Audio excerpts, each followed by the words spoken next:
So now, Mariah Carey's really moving fast with her new billionaire boyfriend, James Packer. They've been together for 5 months, and now they're reporting that Mariah has moved into his Beverly Hills mansion. Okay, well, there are a couple of things here. First of all, Monroe and Monroean are her kids with Nick Cannon are only 4 years old. And this is a lot of mixed upishness going on right now, you know, between mom and dad heading for divorce, you know, mom now dating this new guy. I even looked at it sideways when she took the kids on that round the world cruise on his yacht a couple of months ago. I found it odd that the kids were there. And Nick has said a little something, but not much. If he really wants to win the fight, then he should say nothing and be at the lawyers every second of the day. There's something wrong, like there's something wrong here. It's too soon to have your kids move in with you into James Packard's mansion. Now, one person in Hot Topics said, well, if the mansion is, you know, gigantic, which you know it is, he's a billionaire, then the kids never have to be seen or heard from. And I said, but still, it's different surroundings, and it's just weird, Mariah. You look like a desperate old lady at this point. And I don't mean that in a bad way. She's an attractive woman. She's the voice, you know, of the century. But, you know, there she is. But her moves with this guy, James, they're like really weird, and his kids are older, and I get it. You know, when you meet a guy and you've been together for 5 months, you know when things are really hot. And you might have a toothbrush at his house and maybe the top drawer for your delicates. I'm just saying. And then you stay over until the next morning, and then you leave and you rush back home before the kids wake up, or, you know, by noon to make the kids like tuna fish and tomato soup or something like that, you know, for lunch. The whole moving in thing is just, it just smacks of Nick is gonna win.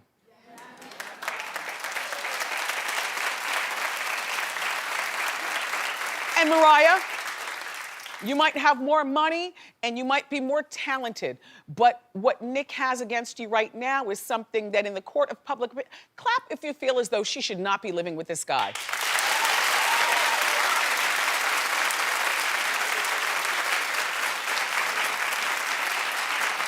And that's saying a lot, because here at the Wendy Show, we attract freaks.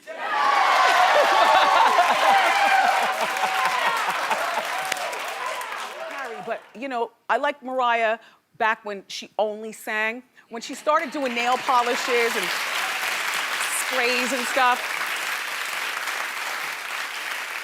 I mean, some of us slobs, we have to have side hustles. You know, it's just the way it is, you know. But I do admire celebrities who just stand by what their main thing is. And for Adele, I like that. Now, attention, Mariah Carey. You ruined marriage for Nick Cannon! You mean yay? You never just want to leave a guy. You want to leave him thinking about something. So apparently being married to Mariah really made him rethink this whole marriage thing. Now, you know, when they met, he was 27 and she was 40. Yeah, well, guess what? There are a lot of 27-year-old guys who find a 40-year-old woman hot. Right?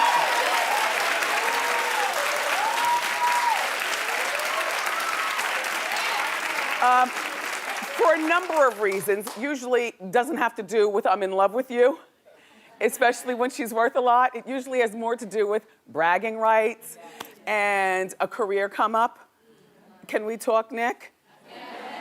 Like, people knew you from Wilding Out, and people knew you to be a nice young man, but you didn't have that variety show or St. Jude's Hospital commercials until after you got with Mariah. Right? In other words, what I'm trying to say is, while I have nothing against Nick Cannon as a side liner looking at this relationship, she upgraded him and his entire situation. So Nick opened up to Du Jour magazine and he says that he'll never get married again. He says that he likes being able to make his own decisions and go and come as he pleases. And I think that that is what people say when they have just recently gotten divorced, or maybe within the first 3 years of divorce. You know, it only changes when you meet the right person. So even though many of us say never about a lot of things in our life, he is saying he will never get married again. And I say, no, he'll probably get married again. It's just gonna take the right woman. Maybe somebody not as, you know, whatever Mariah's characteristics were that turned you off, maybe you need somebody more subservient. Because in my mind, I do believe that Mariah, you know, rules over the household in a very annoying way, if you know what I mean. And I also believe that he knew that before he married her. But, you know, many of us have been 27 years old before, and you know that we would do a lot, and very little of it had to do with the love of another person. It had more to do with our career chase, if you're a career person. I was a career person at 27 years old, you know. Not to say that I'd marry Mariah Carey, but just to say, you know, there are many choices that you make when you're 27 that you would never make as a fully functioning human being. With now he has the 2 kids, Monroe and Monrock. So I say he will get married again. It just takes the right person. Yeah. Yeah.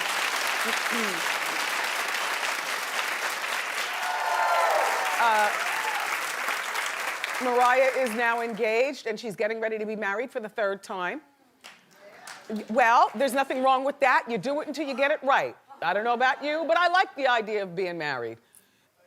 Anyway, so she got engaged to her billionaire boyfriend, now fiance, James Packard, after dating for only 7 months. But listen, this is his 3rd marriage and her 3rd marriage. He's got 3 children, all under the age of 10. I think the youngest is 5. 3. 5 and 3. 5 and 3. And then another one who's like 8 years old. The problem is that they're both still married to their spouses. Now see, this is when things go awry. They're both reportedly still married to each of their, she's still married to Nick and he's still married to this woman right here. And Nick has yet to meet James and, or his kids. And Mrs. Packard has yet to meet Mariah or her kids. Now, personally speaking, I don't think they will ever walk down the aisle because there's too much at stake right now. I don't think that there's anything wrong with becoming engaged to a billionaire after 7 months.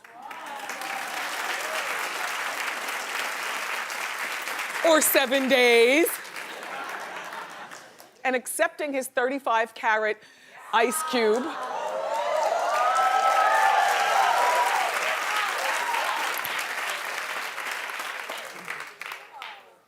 Back when I did get tips, I was always a squared off about that long. That was me. You know, I mean, I like the pointy nails that girls are doing right now, but they're such a fad and I can't figure out how you thoroughly clean yourself. Or mix a meatloaf, if you know what I'm saying. You know, how do you do that? I miss, though, my nails are so painful due to my, you know, thyroid disease and stuff. They're so short and weak and painful. I just can't be bothered. But why were people coming for me on my own Facebook page? Like, Mariah got 35 carats. What you gonna do now? Who said it was a race? I've been married for almost 20 years.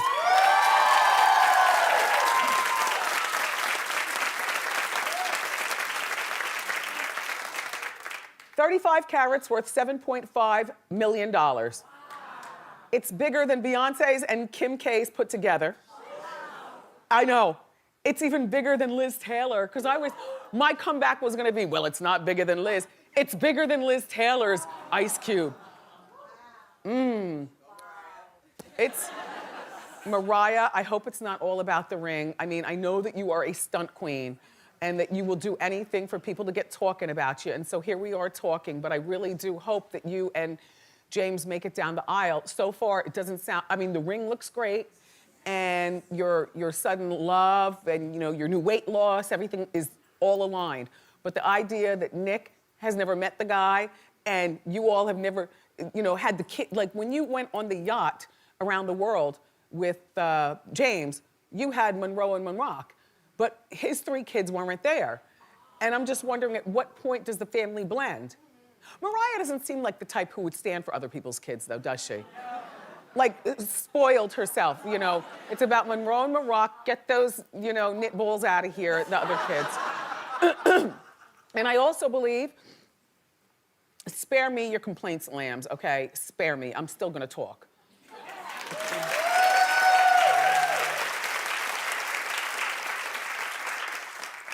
I got a lot of sleep this weekend, can you tell? Am I talking too fast?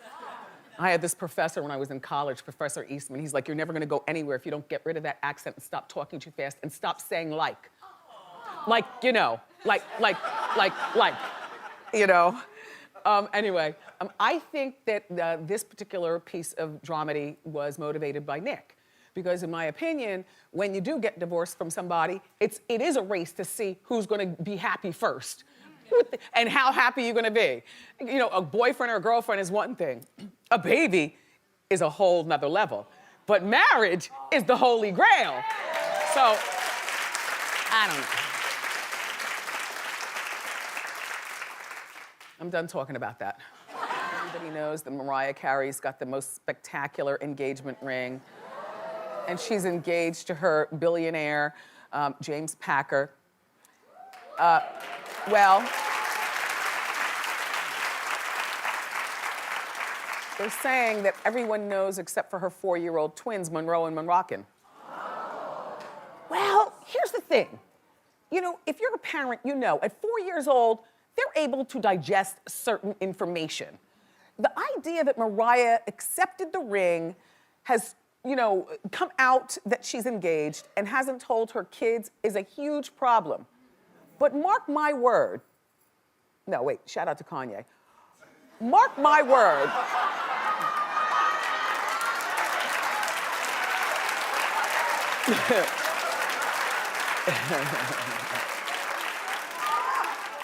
I don't believe that Mariah will walk down the aisle with this guy.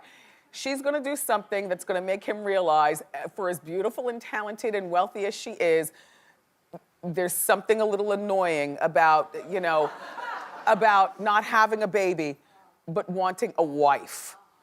You know what I mean? Like she's just, anyway, she hasn't shared with her kids because she thinks that they're too young to understand. I beg to differ. At 4 years old, kids understand. And you know, you've only dated him for a moment before you guys got engaged. As soon as you felt your heart falling for him, Mariah, you should have said to your kids, when he's not around, James, like as you're changing, you know, their night clothes from day clothes or whatever, you know, do you like Mr. James?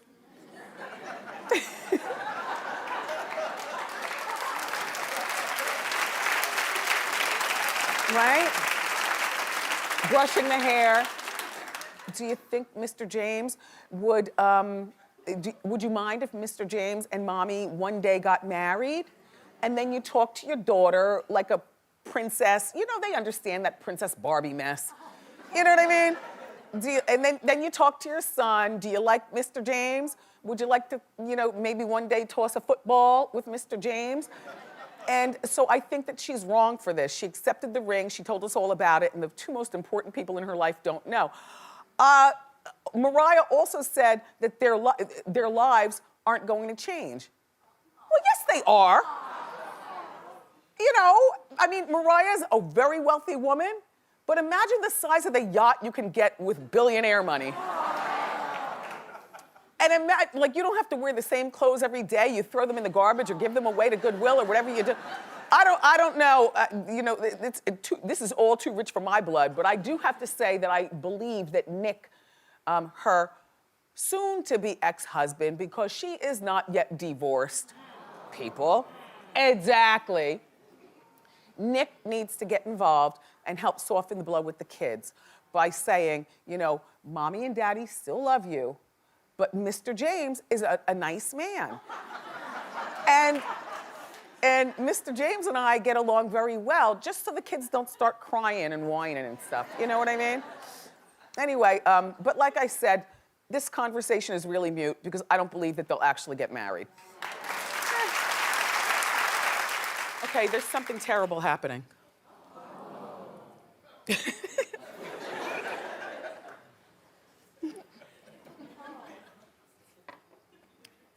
Nick Cannon and Stevie J. Now, when do you hear these two names in the same story? They met at the intersection, so now we have to talk about it. Okay. Apparently, these men are going at it. Now, you know, Nick has this show, Wild and Out. We've all seen it, glanced at it, whatever. Well, and you know, they, you know, do the dirty dozens and they, you know, freestyle and, you know, it gets disrespectful, but in a calm way. Well, apparently, during the freestyle, Stevie claimed that he had sex with Mariah not once, but twice.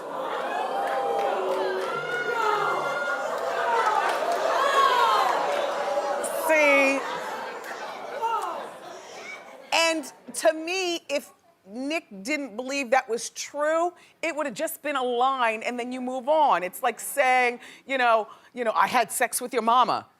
Knowing doggone well, mommy wasn't having sex with you. You know?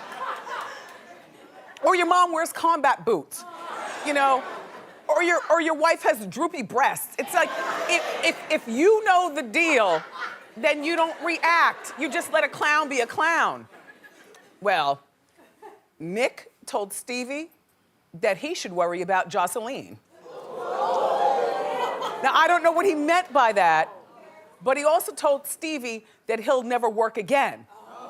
In other words, flexing, you know, Nick was flexing his star power, saying that Stevie will never work again. First of all, the entire time that I'm being told this story, I'm rocking back and forth. He's gluing on eyelashes. I smell my wig burning in the other room. You know, wig is in there doing the wig. You know, they're steaming the clothes, we're getting ready. And I'm just like, why are we even doing this story? I don't believe it for one bit. Show me the receipts.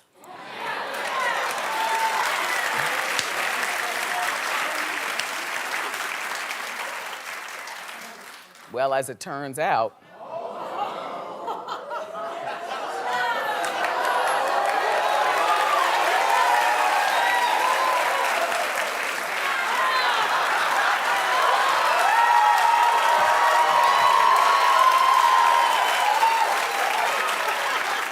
okay. Stevie J produced Mariah's song, Honey. That was at the time she was kind of mimicking her breaking up with her husband. Remember she dove off the balcony? Yes. Into the water? Yes. With a James Bond beige bikini? Yes. And then the helicopter came and took her away? Yes.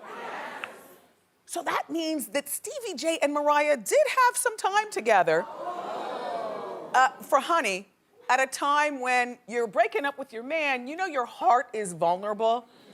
And sometimes you do things you regret regarding, but you just want to feel good. And I'm not saying, all I'm doing is saying, okay, so if they did do the dirty, then that's once. And the second time would have been, are you ready for this? Stevie J wrote Butterfly. Breakdown.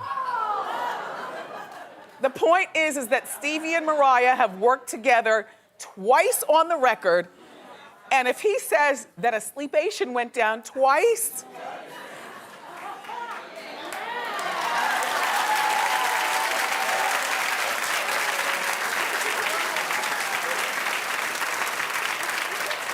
the problem is that you know, even if we were to believe this, and every girl has hiccups in her life, so that might have been Mariah's hiccups, and I don't blame Nick for being upset, because while Nick's reputation is pretty stellar as far as Hollywood is concerned, you know, he's gotten his man game up.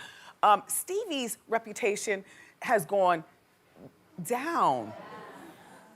Like, you know, I come from music, and so far I said Breakdown and Honey, but do you know he was once a really talented producer? Yes. No. Mo Money, Mo Problems. I'll Be Missing You, the Biggie tribute. You know, and now it's Jocelyn and the Screwface. The only time that he, to me...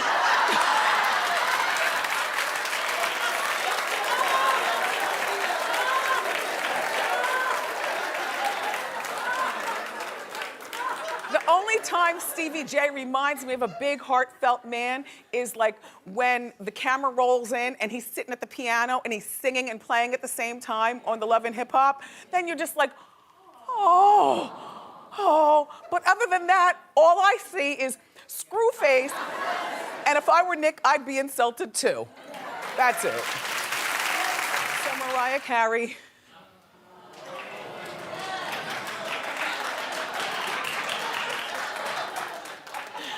There were some people like, oh gosh, why are we talking about her again? I try not to bring you stories about some of the people that we talk about a lot unless there's more to the story. In this case, there's more to the story.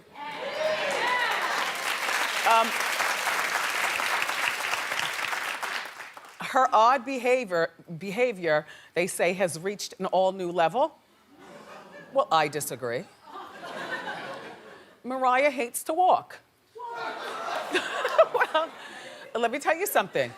I'm glad that I have the ability to walk, but if I could get a piggyback ride every place, I'm fine. Although I don't like to be picked up, but I don't mind being pushed. So her team jerry-rigged a chair to roll her through her Vegas hotel lobby. Look, she's reapplying makeup. Yes. Honey. Let me tell you something.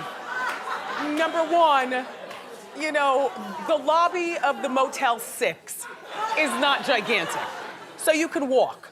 But the lobby of fancy Vegas hotels, the lobbies are so big.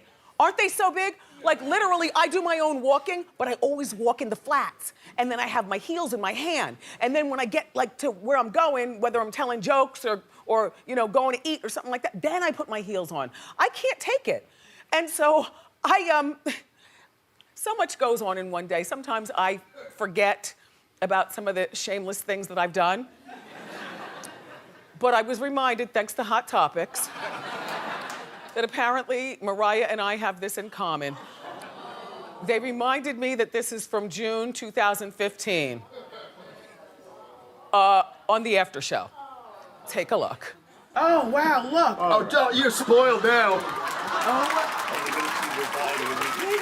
Let's get started. It's time for Hot Topics. This is how I want to come out of the We're going to open the doors on Monday with you. Oh my God. Oh, bye everyone.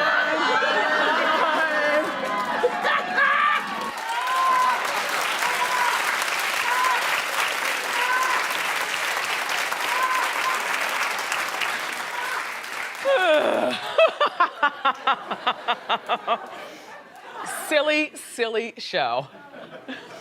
Anyway, all right, so guess who's coming to reality TV? And me and Norman are gonna watch with a snack. Mariah Carey. Well, why not? This is a recent picture of her. Like the dress, like the diamonds. Boobs stand firm. Yup. Mariah's show is gonna be focusing on the behind-the-scenes drama of her Vegas residency. Now, I think that this is perfect. Why? I don't wanna see Nick. I don't care about seeing her fiance. I barely care about seeing the kids. What I wanna see is screws loose and falling on the ground.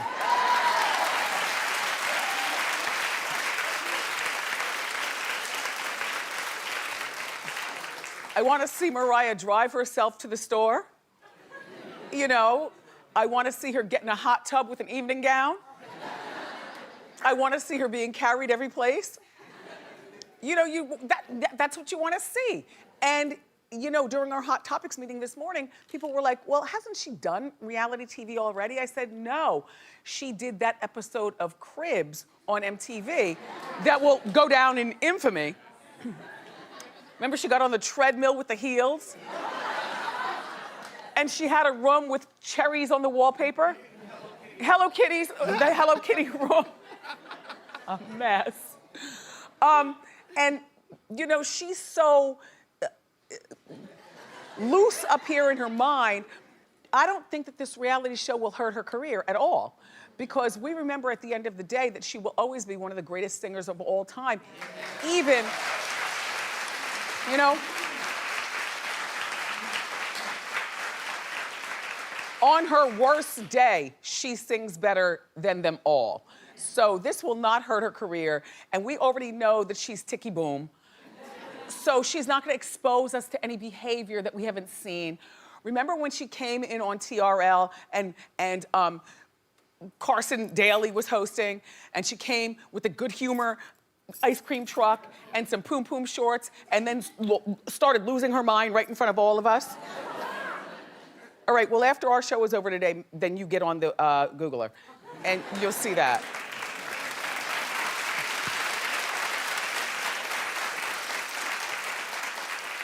I would watch this over the Britney Spears reality show. I was just telling you last week that Britney, they want to do a behind the scenes of Britney in Vegas.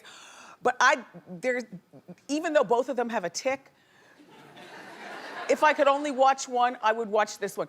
Clap if you'd watch the Britney. Clap if you'd watch the Mariah.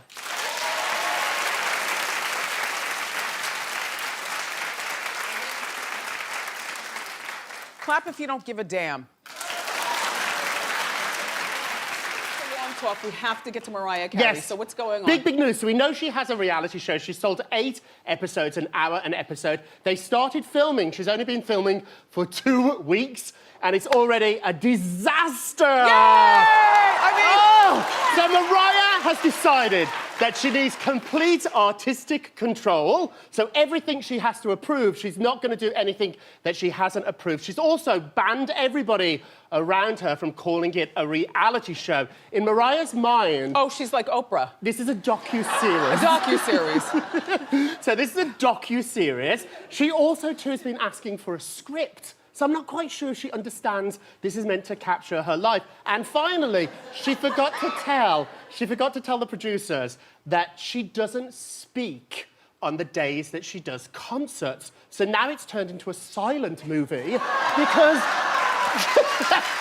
she's not speaking.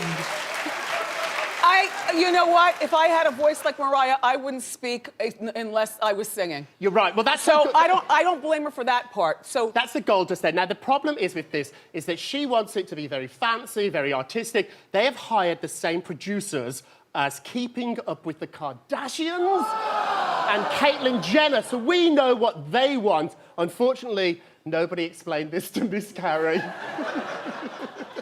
So what's off limits, Rob? There are a few things off limits. So the 2 kids, unfortunately, they're not going to be on the show. Fine, I said we don't care about them being on the show. Well, she has joint custody, remember, with Nick. So he has to prove they're not going to be on the show. Now, this is a bummer, though. Her fiancé, the billionaire, Mr. Packer, there he is, James Packer, he's not going to be on the show I'm fine either. with that. She said he's a businessman and he has no time for this nonsense. Smart choice. So she's touring around, doing the concerts. So what we're going to see is her planning for her wedding, but we're not going to see the groom. And we're going to see her behind the scenes at concerts where she doesn't talk. But see, all of that is so entertaining to me that you got a show. You got a show. I mean, she's so exotic and so unusual. She likes things done a certain way. She's from Long Island. It's gotta be fancy.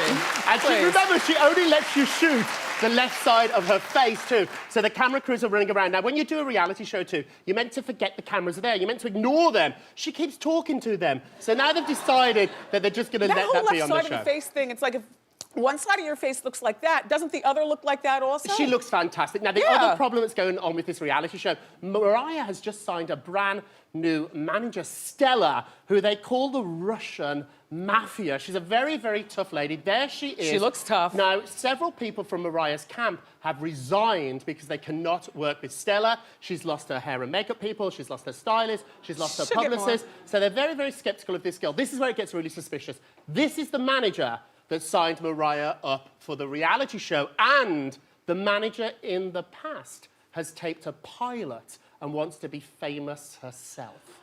Okay, attention Mariah. Stella is not good for you. So she's about to kick off her European tour? She did it in Britain, so she just started. The cameras are there, Stella is with her, and there she is in Britain looking very, very sexy. So she started in Glasgow, and she shocked the crowd because apparently Mariah doesn't like to walk on stage. So there's a lot of carrying her around. She also has a couch that she's carried around on during the whole show. I think this makes for great TV if we get to see it. There she is with someone holding her leg. Fabulous. The next night she was in Leeds and she was 45 minutes late. People were booing and somebody tweeted the following, which I love. "Excuse me, Mariah Carey, but there's 10,000 people waiting for you in Leeds. Care to join us?" Okay. So the show is called Mariah's World. Yep. And it debuts sometime next year on E! Let me ask you, is she still in Vegas while she's touring over there? She has a residency there, but it's 6 months on, 6 months off, so she's off from Vegas. She can't be in both places at once, but she is going back to Vegas. I'm exhausted just hearing this. Like, sit down. Okay. Mariah.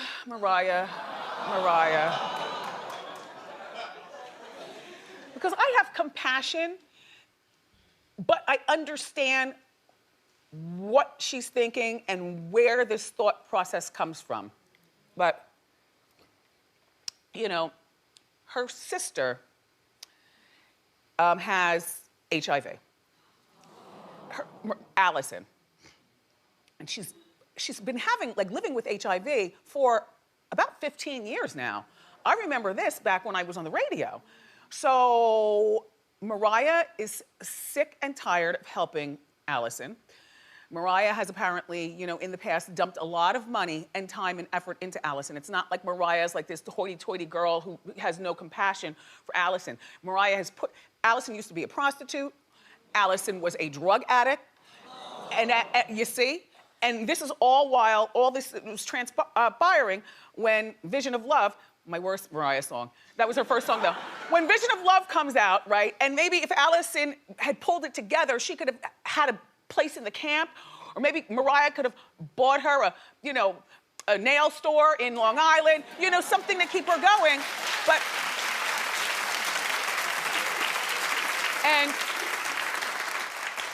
so I don't know whether Allison is sober right now, but the big thing is that, you know, she's still living with HIV, and she called the Daily Mail to speak to them because she wants more of Mariah's help.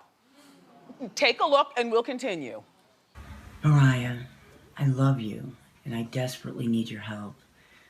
Please don't abandon me like this. If you don't know the whole story, then all you assume is that Mariah's got the money. Why wouldn't she pay for this girl's hospital bills? Because that's what she's asking for. And the brother, Mariah's brother and Allison's brother, his like, my name's been it and I ain't in it. You know, if I were Mariah, I would pay the health bills. Now, whatever issue, you know, and the only reason why I would do that is because even with no insurance, if her health bills at this point are, say, $500,000, Mariah's got that, plus she's got the billionaire, plus she's got her own money.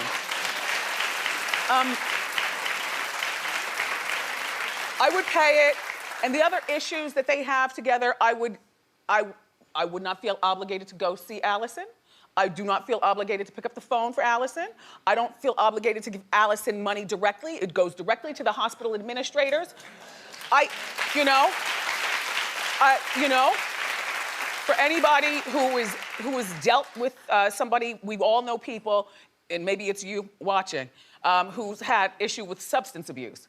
And they are just like, it's difficult to quit. And then sometimes things happen. You know, now she's got AIDS.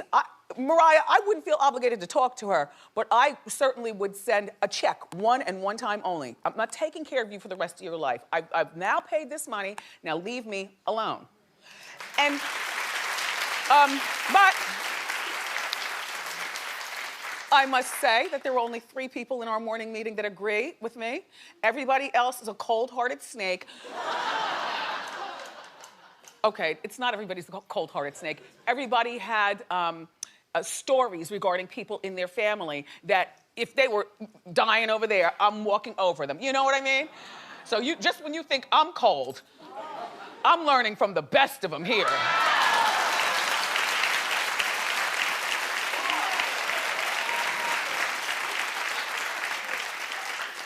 Yes, it's always shocking. I'm very disappointed. Kesha, I want to, and people are talking about Mariah Carey and the American Idol finale because she was the only one who was missing. The shade of it all. Everybody was there from Randy and Paula and Simon and her and him and them. I mean, everybody, whether they were there in person or whether they did a video to show, they were all there. Mariah was the only one missing. And I say, she probably thought that it was a big mistake in her career to a degree. I mean, you know, Idol keeps the judging panel relevant. Do you know what I'm saying? It does. But there was a lot of infighting with her and Nicki Minaj, and I was reading that Mariah, you know, always felt that, you know, the show set it up that way to make it so that the girls were battling because they felt as though that made it better TV or whatever.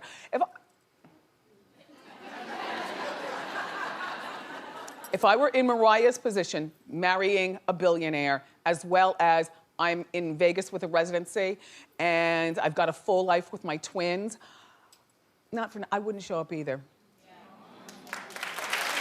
I wouldn't have shown up. Because she's got such bigger stuff going. Like, I don't like reunions. You know, radio stations could have a reunion. I'll be the only DJ who's not there. I am done with my high school reunions. Never been to a college one, don't care much. Like, you know, I think the last high school reunion I went to was like in 10 years. And by 10 years, that was like 1992. You know, by 10 years, I was good. I was like, okay. Because first of all, about reunions, people's looks start to fall. And people start dying. And it just reminds you that you could be next. Now, I know it's April, and and I know it is reunion season, but reunions make you happy, but in a weird way, don't they make you sad? In a weird way. I remember when I went to my 5-year high school reunion, it was like the best time ever because we were all just out of college, you know, 4 years for college. We were just out of college, still partying. Ow! Everyone was still basically on the same level trying to struggle and get a job, only I already was a DJ at that point, so I was doing well. But now people are dying. Anyway, Mariah, if I was you, I wouldn't have gone either. Oh, okay. Remember when Mariah famously threw shade at Jennifer 14 years ago when she was asked about Beyonce? Mariah said, oh my gosh, she's beautiful, she's talented, she's gorgeous, she's all that. And then the same reporter said, and what about Jennifer Lopez? And that's when Mariah famously said, I don't know her.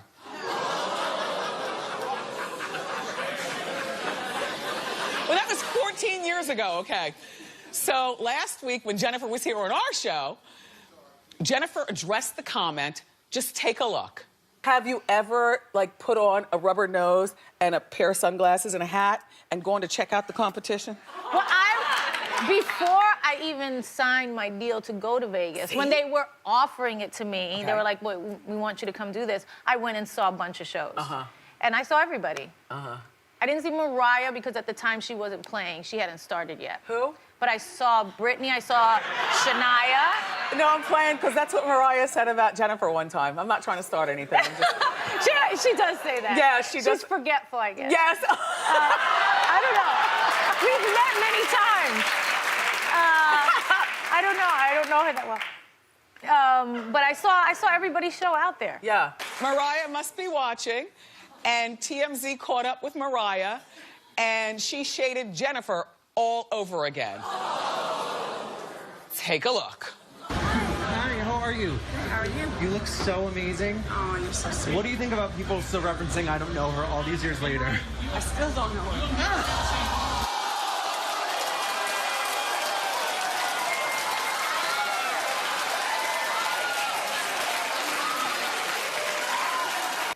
This is like an old school, I hate the word diva, but an old school diva fight where it doesn't end up like these kids fight today. You know what I mean? As a matter of fact, the kids today can take a lesson.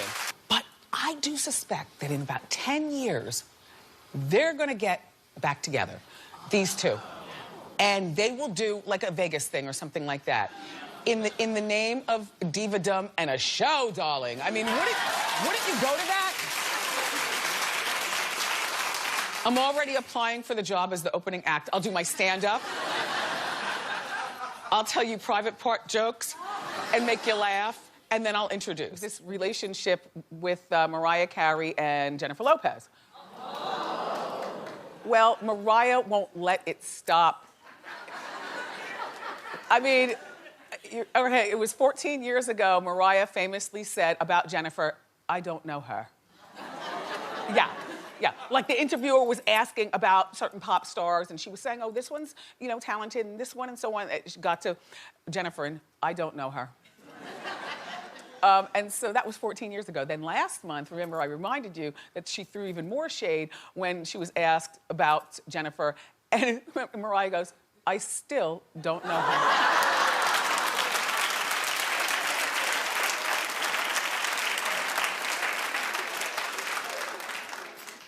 So, you've never done that though? Like that's to me a natural response without getting all into it. Like I don't say I don't know her, but I always say who?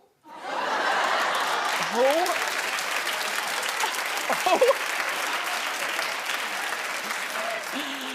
That's a very, very strong word. Anyway, so Mariah just posted a video or a picture with one of her lambs holding a sign that says,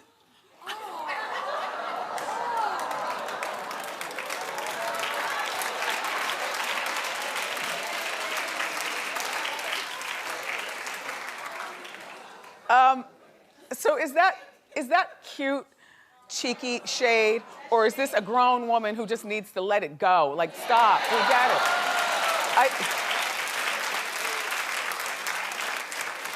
I think she should just let it go because it just makes her seem like 5 years old, you know, regarding that, you know. But I'm still keeping who. And Jennifer, please, I know you don't need me to tell you this, but I'm just reminding you, please don't clap back at her, because the last time that you were here at the show, at our show, I reminded you of Mariah and the shade, and Jen was right. Jen was like, I don't know why she always says that. We've been in each other's company plenty of times. And then I whispered something shady to Jen when we went to commercial break, and Jen goes, why didn't you say that when the camera was rolling? I was like, nope, I'm not getting involved. I'm not getting involved. So never change your hair. And by the way, and Mariah Carey. Like, I don't see Mariah Carey in, you know, an asymmetrical bob or, you know, the Lisa Rinna thing or anything like that. Like, you know, there's certain people who don't need to change. Here's Wendy.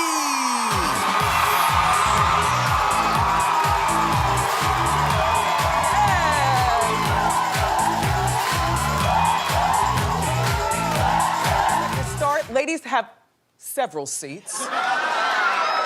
And let's get started. It's time for Hot Topics. Go ahead.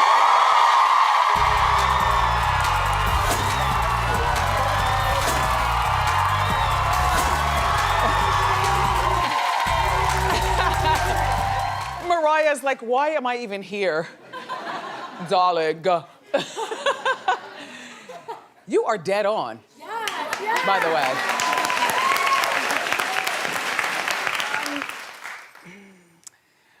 Mariah Carey is postponing her August wedding. to the billionaire James. And the reason why I'm so disappointed is because it's because of her soon-to-be ex, Nick Cannon. You see, the divorce is not thoroughly done yet. They haven't been together since August of 2014.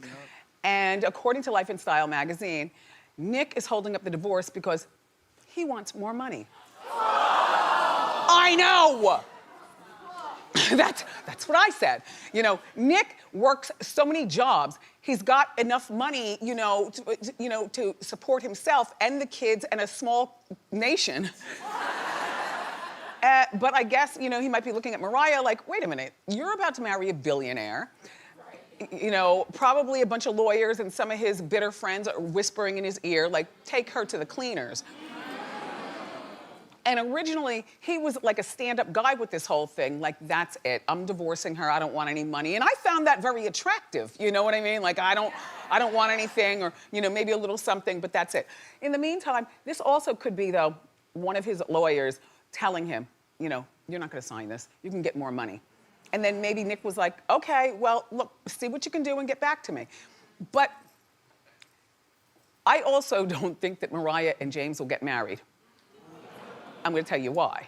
First of all, when Nick and Mariah are battling over the money, James is going to see more diva ways than I'm sure she's already presented. The back and forth and you know what I mean? He's gonna be observing that and like, now wait a minute, is this the woman I really wanna marry? Yes. And then, is this the guy she really wants to marry? I mean, let's take the billionaire thing out of the equation, which is very hard to do.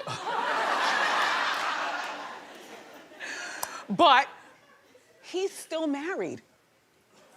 Yeah, to his wife. Uh-huh. They have 3 kids together. And his divorce is taking about the same 2 or 3 years as Mariah's is. I just feel like they're not going to get married. And as my father would say, I'll bet you dollars to donut. I don't know what that means, old school saying. I bet you dollars to donut, though, that they won't get married. Yeah, We'll be watching. Yeah. Although, you know what? What I would say to Mariah is write the check, because money is not everything. When you have a whole lot like that. I mean, and I'm not even talking about James' money. I'm talking about her money. When you have a whole lot of money like that, just write this man his check and be done with him. Because otherwise, what it does is it wears on you mentally and it wears on you physically. Back and forth arguing. Money is not everything, Mariah. It's our hot clip of the day. Roll it. She's been going nonstop. My life would be much easier if all I did was come in and sing the songs and leave. Do you understand how scared I am right now? The thing is about Mariah, she's very misunderstood. I'm like anybody else. We're gonna get Noah Dark at your wedding. Please, it's the most important event that's ever happened.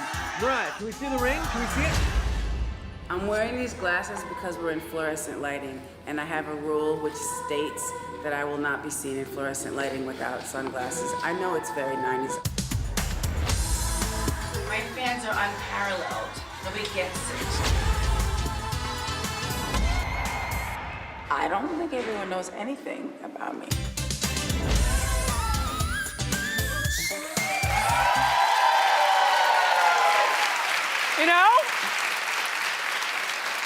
This is what I say. This is going to be really interesting, because first of all, nobody should stand under fluorescent lights. So she's got something there.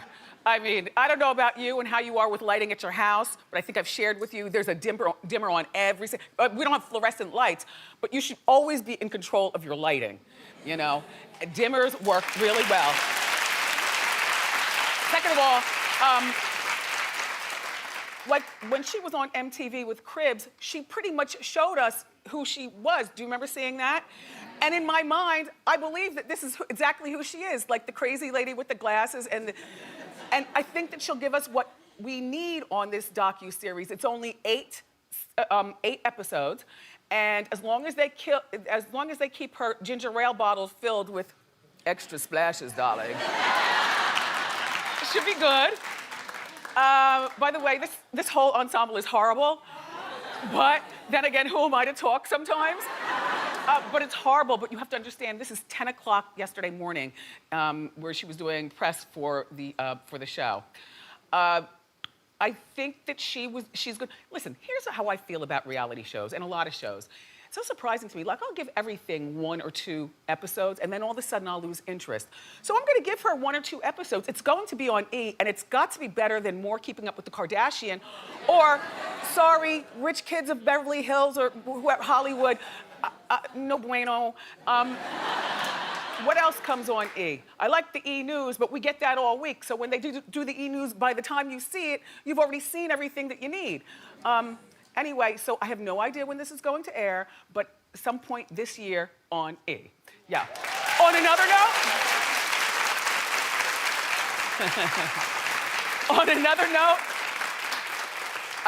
she lost her balance yesterday while she was approaching.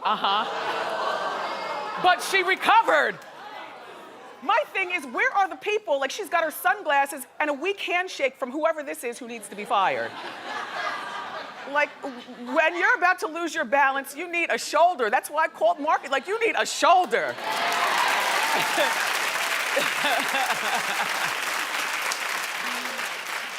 So, do you remember yesterday when my friend Andre Leontali was here, and I mentioned to him about his friend, Lee Daniel, getting at their friend, Mariah Carey. And I said, okay, we'll cover it tomorrow in Hot Topics, but we kikied behind the scenes. But here's what's going on. Okay, so Mariah's friend, Lee Daniels, you all know that they're friends, don't you? Yes.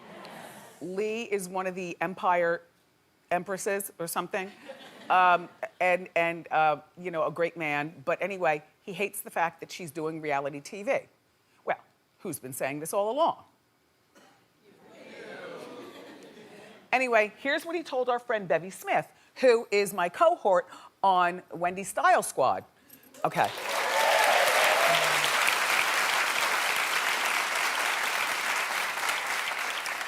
So now Lee says this.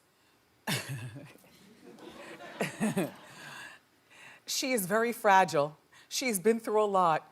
She has been used, she has been abused. Some people don't have that Teflon sort of thing that I do. I don't know if it's a wise idea for her. I think that the true geniuses have to be saved from themselves. Well, don't save her.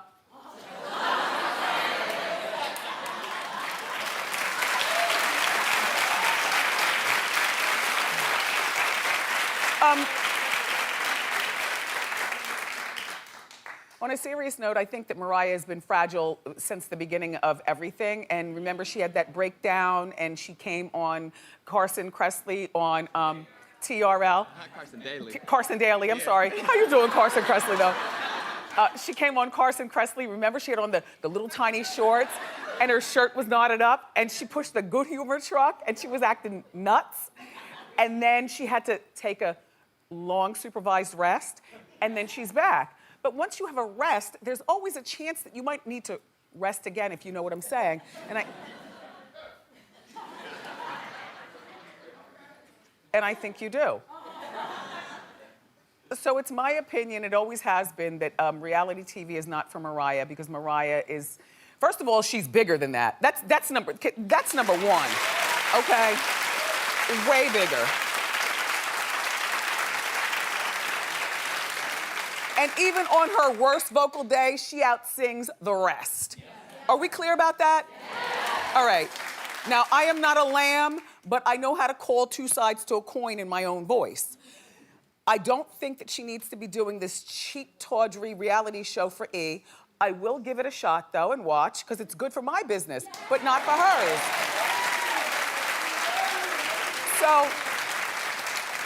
So Lee goes, he goes like, right, so she's downtown Manhattan, someplace here, eating fancy.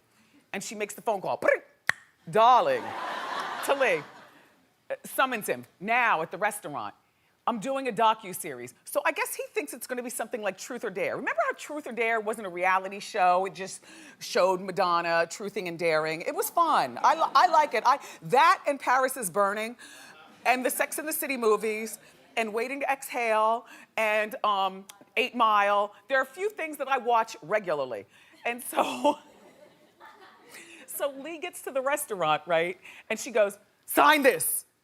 And then he realizes, this is a reality. Are you serious? You're doing a reality show? So I don't know whether these two are friends or not. Personally speaking, if I were Mariah, I would have a problem dealing with Lee at this particular point because you've exposed stuff to Hot Topics and the world. And we could have had this conversation. On the other hand, maybe he tried to have this conversation with his good friend after hours at her home, and maybe she doesn't listen. I don't know, but we're following this story. Thank you. So Nick Cannon might have a surprising new romance that Hot Topics believes. Oh please, I don't believe this for 2 seconds. But it is my duty to get out here and, you know, tell you the news. Okay, Chili from TLC. Well, okay, no. They've reportedly been friends for years, and they were spotted at a concert in Rochester, New York on Saturday night. Now, TLC's on the old school tour, which I would love to see that, you know, over the summer, you know, like old school music. Anyway, and so Nick was in Chicago, which is over 600 miles away from Rochester. But Nick got there in time to watch what they're calling his girl. Drive-by, maybe. Girlfriend, no. Anyway, sources are claiming that they were kissing and couldn't keep their hands off each other. Well, I get it. You know, have you ever met a little hot thing that you don't want for a boyfriend, but maybe you just want to feel up on something?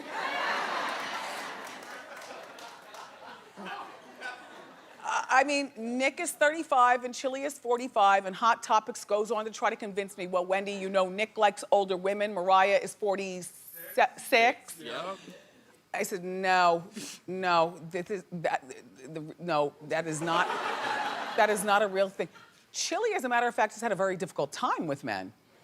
Yeah, so, but no, I don't picture Nick Cannon and Chili anything more than a little, as Laverne and Shirley would say, vodeo-do. Do you remember? They used to say vodeo-do? So Miley Cyrus is throwing shade at Mariah Carey.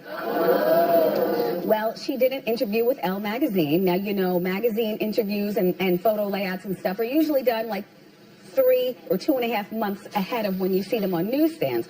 So she talked slick a couple of months ago, and I guess she might feel the same way. And here's what young Miley says about Mariah. I never really been a fan because it's so much about Mariah. That's part of her shtick. I can see through that. Like, it's about Mimi. It's about what she's wearing. And it's about her. And what I make isn't about me. It's about sharing my story. Well, listen, you know what? Yes, it is about you. Like, Miley, it is about you. I mean, Mariah shares her story and her pain through her music, like you share your story, your pain, or your fun through your music, you know? But you can't talk about the voice like that, Miley.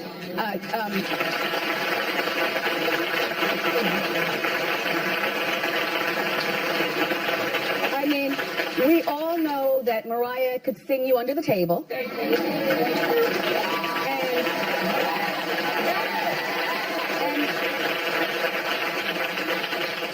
To Miley's Beehive, please don't come for me for the following statement. But I say it like I mean it. To me, like, Mariah is the real deal, and Miley is a carnival act. You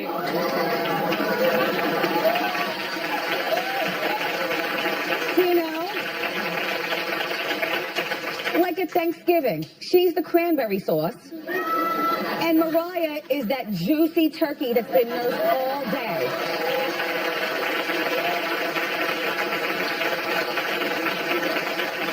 But there's a certain level of disrespect that Miley's generation does have for the elder statesmen doing music. You know, so Mariah shouldn't be offended by this. Miley, I just hope that you do really well on The Voice. So far, so good. People seem to really like you there. I like you, Miley, but just don't talk slick about the legends, because, okay.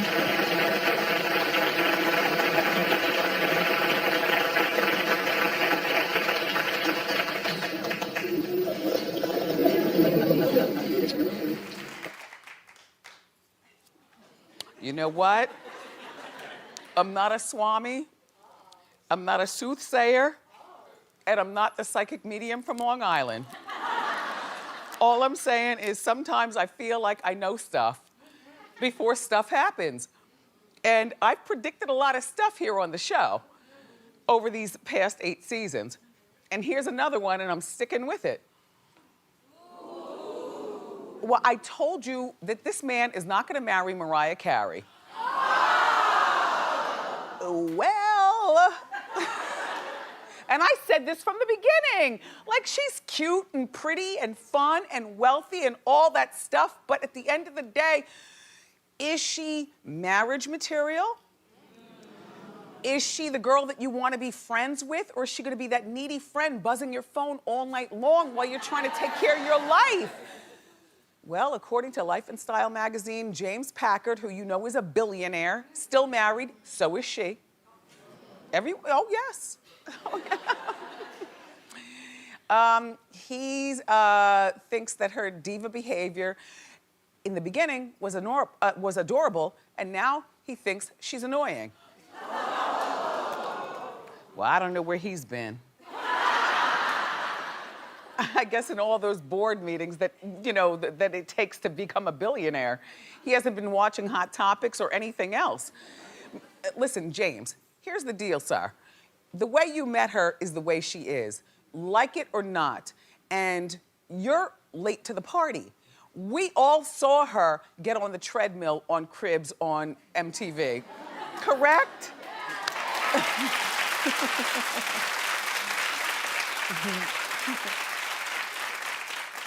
We've all seen her sweetie darling routine that she does. You know, we've heard the rumors that she only likes her own music playing when she walks into venues and places and, you know, in her house. I don't know how true all of this is. All I'm saying is that, in my opinion, there is no perfect person. When you meet a person, you know, you meet them and you give them 3 annoying traits that you will forgive. That doesn't mean settling. That means being grown and understanding that if he has a problem, then I have at least 3. You know, so you give 3 annoying traits, and after that, all bets are off. You know, James, I don't know what you thought you were signing up for. Mariah has been nothing but Mariah since you've met her. We've been following through Hot Topics since you've met her. Yeah, you know, she went from Idol. She went through, you know, her divorce announcement. She's went to Vegas, and she's still been messy, but the way her fans like her. Right? So you can't come along right now, sir, and expect her to change into somebody else. She's a 40-something. You are, Norman? She's 46, he's 49. Okay, same difference. 46, 49. In other words, you know, settled into their ways. She's not going to change, James. You have to decide what you want to do. Don't get married then. You know, she's not gonna have any more children. She already has her 2 adorable twins and her body is back. Why would she wanna have kids more? And you already have your kids, you're still married. You know, you have to, you know, sort that out. You know, why get married? Then why don't you guys just be sexy and date and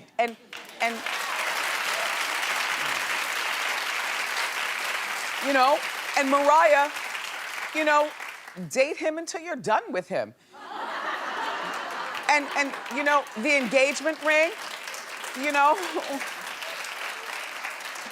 The engagement ring is really, really pretty, and he could afford to give it to you, but Mariah, don't wear it as a ring. A ring. Don't wear it as a ring. You know, why don't you ask James to get it made into a brooch? Or something, you know, or a barrette. There is nothing more fabulous than a woman with real diamonds in a barrette. I don't know those women, but if I met her, I'd be like, wow. Anyway, yeah, so, you know, good luck, Mariah. James, you get what you get. Mariah, don't change, and these two will never get married, and I continue on with my opinion.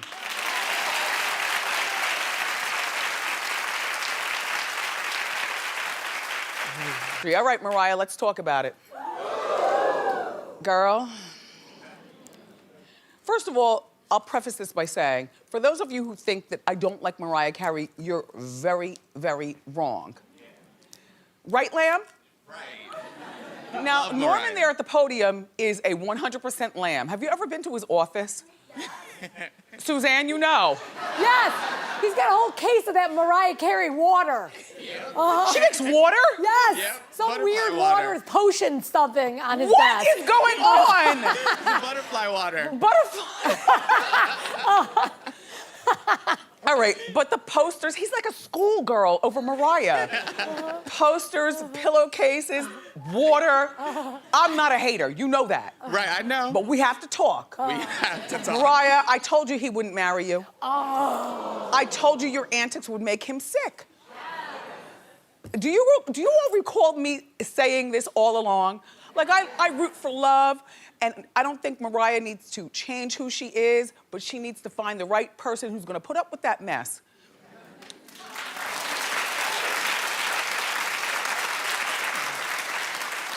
Reportedly, James dumped her because of her extravagant lifestyle. And he doesn't like her being on that reality show, which hasn't started yet, but I can't wait. Bad for her love life, but great for our watching. Right? Right? And here's how you know when a man is really done. When he says, you know what? Keep the ring. To me, a $10 million ring. This is how much he's done with her. Keep the ring. This is how much money I have. Keep the ring. And this is how much I want the world to know that I'm offing you, you're not offing me. Mariah, what are we going to do with the ring?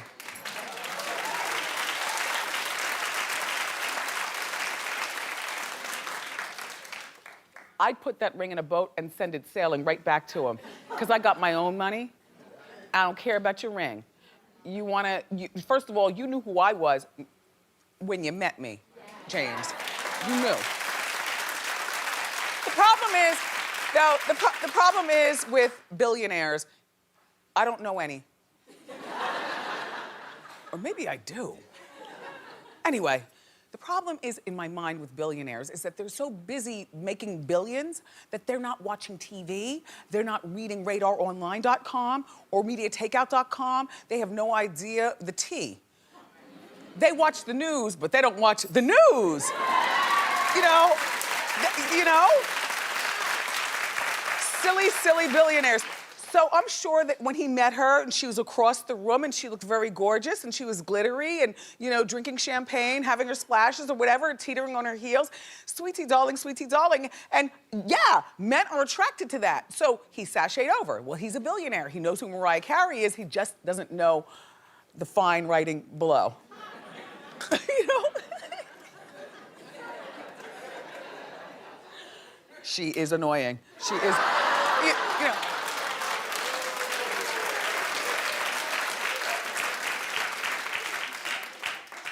She doesn't turn this off. This is not an act. This is really her. I think also we wouldn't have even known who James is. Now, apparently he's a casino king in Australia. He comes from a family, they're like the Hiltons of Australia. Mom is gorgeous. She looks like the mother of a billionaire. Do we have mom? See? No. This woman looks like she's got money. Anyway, so she doesn't like Mariah, allegedly. The mom, James's mom is mad at Mariah for a few things, including James not attending his sister's party. Okay, James didn't go to his sister's party, and the mom is saying that he probably didn't go because Mariah said either let's not go or he's fighting with Mariah or whatever it is. Listen, this is all a mess. But you know what, Mariah? It could be messier. First of all, you're engaged. Well, now you're not engaged. But you're also still married to Nick. So how about we square that away? Okay. Yes. And this was them just the other day for Halloween. So we should have known that James probably broke up with her at this particular time. I mean, she's with Nick, boobs are out. You know, they look like a loving family. Once they put those kids to bed and the fire is flickering, what do you think happened? I don't know. But here's what I do say. 40 years old is like the halfway mark to life, in my opinion. If by 40, your career hasn't popped, keep working. But you understand what I mean? It's not like it can't happen, but you're 40 now. You know, you're still working on that graduate degree. Come on now. If at 40, your personality is what it is, Mariah has a kooky, quirky, don't change for him. Don't change for anyone. But understand this. The ticks in your personality, Mariah, are gonna keep your love life, well, not for the long haul. I mean, you know, a guy will, you know, slide by, but will he stay? Good luck, Mariah. Mariah. Oh, by the way, what did we call this again, Trekkies? This is my triporter. And it does cool stuff too, look. Look. It says stuff. It's cool. Anyway.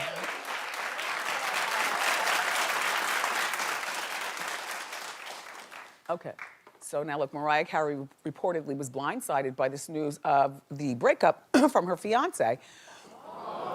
You know how she found out about it? Like the rest of us from reading Women's Day Australia. Yes. What a slap in the face. Okay, so James, who's worth $4 billion, Mariah's worth $540 million. and you know, he's Australian, and they were, they hadn't seen each other since they spent some time in Greece last month. And apparently, whatever happened in Greece stayed in Greece. We don't exactly know what happened there, but he broke up with her. And she thought that they were together. So you can imagine when she opens up her, you know, Women's Day Daily, Australia, and then turns on Hot Topics and sees us talking and she's like, what? So they had already had plans to meet last week to discuss the events of the Greece trip, you know, the aftermath of the trip. But this never happened. So now Mariah is distraught. Now remember last week I was telling you that she canceled a leg of her South American tour, and I didn't realize it was because she was heartbroken, but apparently she's heartbroken over this, like devastated. You know, this is the way I found out, and this is what you did to me, and you know, we were together for only a couple of months before he asked her to marry him. They've been engaged for 8 months. In other words, these people have been together for less than a year.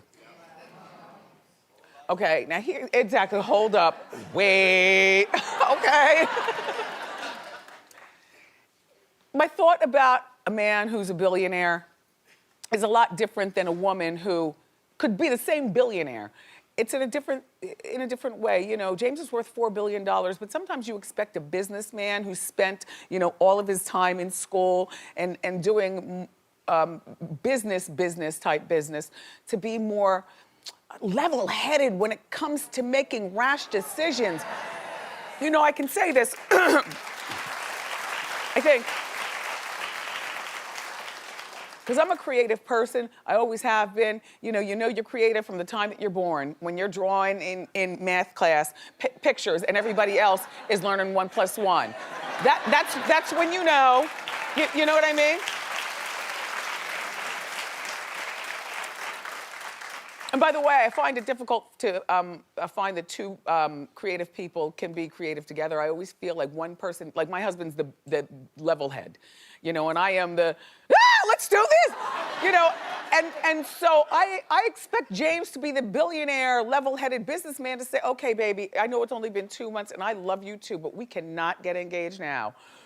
Okay, baby, we've been together for under a year. I'm still married. You're still married. Come on, baby. And then you expect Mariah, because she's the creative one, to be, sweetie darling, let's just do it now. No, that's not a slam to Mariah. That's just to say creative people work from a different side of our head. So before Grease, James reportedly, they say, was jealous of Mariah's relationship with her background dancer. Well,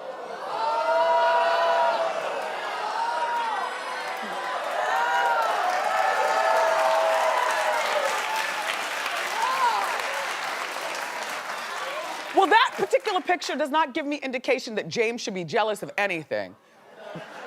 But Mariah does give lap dances during her concerts, like she's given them in the past to Chrissy Teigen's husband, John Legend and whatnot. So this is her giving a lap dance to this background dancer, which is not even a lap dance. That's more like a what, I mean, and I have to say, as a woman with no rhythm, no rhythm. Sometimes that's about all we can muster up. We can straddle, hold my back so I don't fall down. I'll swing my wig to make it an illusion of sexy and then come back up. I ain't no K. Michelle, I don't know what to do. I do the best with what I have. But anyway, here's the thing. Mariah was spotted with this background. Okay, so she gives the lap dances, and then she was spotted with him over the weekend. Here he is. There she is in the background, and there they are walking out in a separate frame without her ring. Well, first of all, I don't think that the deed is getting done here, James. I don't believe that this is a guy that you really have to worry about. They probably spend late nights together. When you're on the road life gets lonely, and I don't mean that in a bad way. I mean like playing bid whist.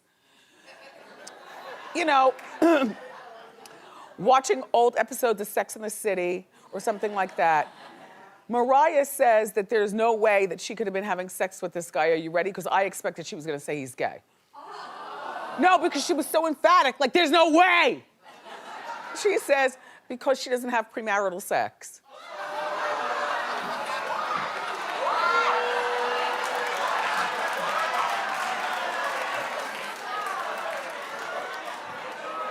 Oh! I can't wait until tomorrow, when this is all over.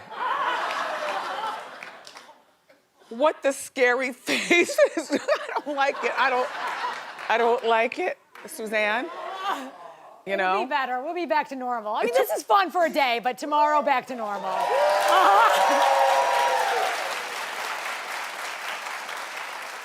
Mariah, so about the premarital sex. First of all, Nick also said that he and Mariah never had sex until they got married. You know what? I do believe that.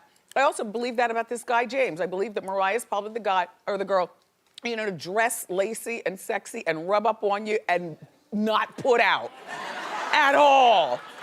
And then when she does, it's lazy.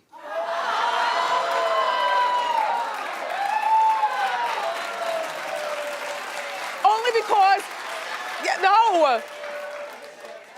and I love her, but I just figure it's lazy because she wants to be adored so much that she fans her hair out over the pillow and talks about don't muss my makeup and don't flutter my lashes, and she keeps her jewelry on and nothing ever gets wild and sloppy. It's just, corny. Anyway, Mariah is reportedly now demanding that James pay for breaking her heart. $50 million and buy her a house. And the reason why is because she feels as though she's lost money in this under a year relationship. She had to move Monroe and Monrockin out to LA to be near him. Well, did you have to? Is there something saying that he made you do that, or did you do that on your own? And I get what you're saying, you know, Mariah. And by the way, if I was with a $4 billion heir, he'd be paying for that move out. And Monroe and Monrockin, they're not even in school yet, so it's not like you're losing school tuition. Oh, the kids are really cute. The kids are really cute. Anyway, and also she says she's had to lose money because now, you know, she's had to cancel part of this tour because she's got heartbreak. And I do believe that Mariah could be making that $50 million in this last year of inconvenience. But don't ask him for it, Mariah. You've got your own 540. The way you get at him, you know what? As a matter of fact, crunch up that ring and put it on a dog collar. You know?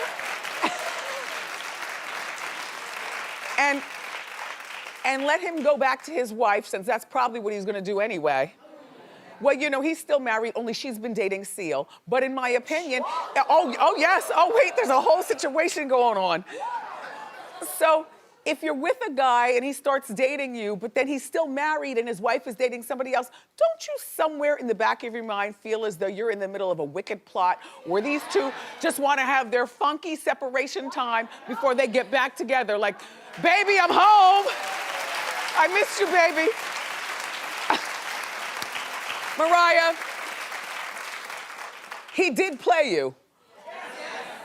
But it's okay, girl, because we still don't know him, but we love you. Yeah.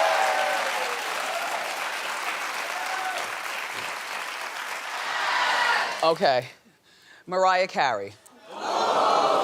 Now, no, first of all, I have sworn off Mariah. I keep saying it every single day, but every day more happens. Not swearing off her because I don't like her, but swearing off her because it seems like we talk about this divorce every day. And I don't want you all to eye roll and tooth suck Hot Topics. So, but you're gonna love this story, so come back in the room and pay attention, okay? Okay.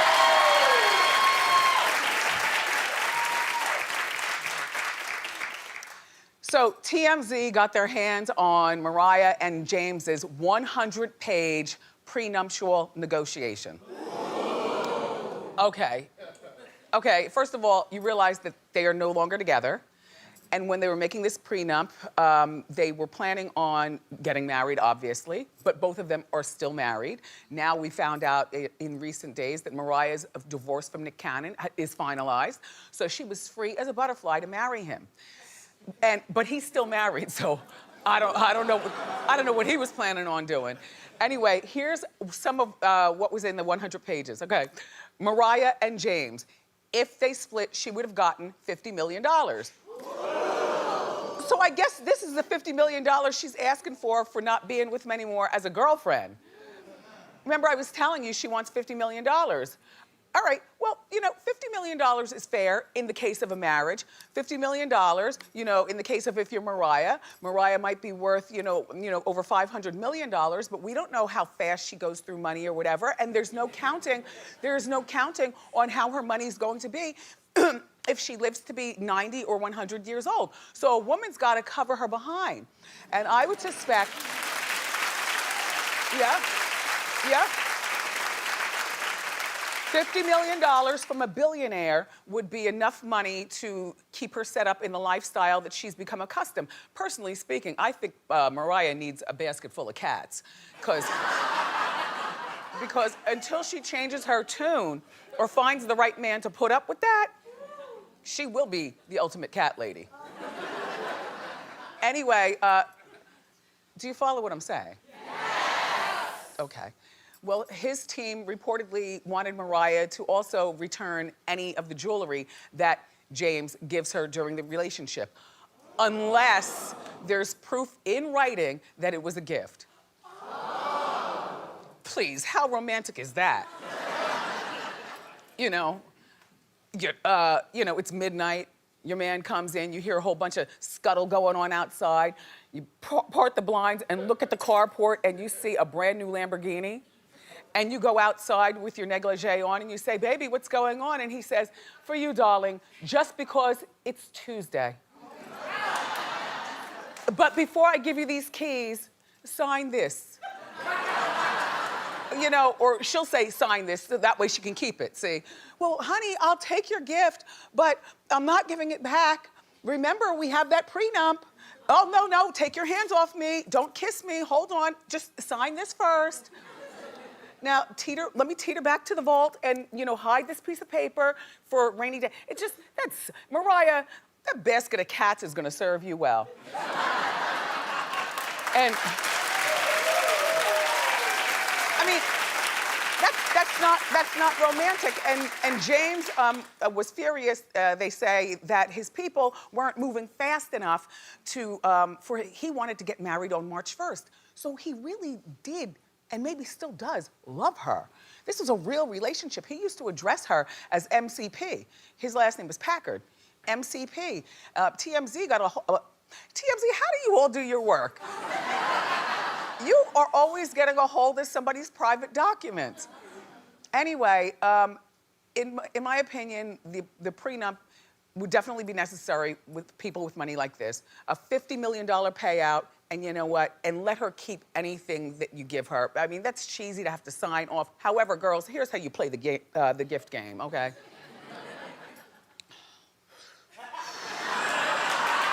First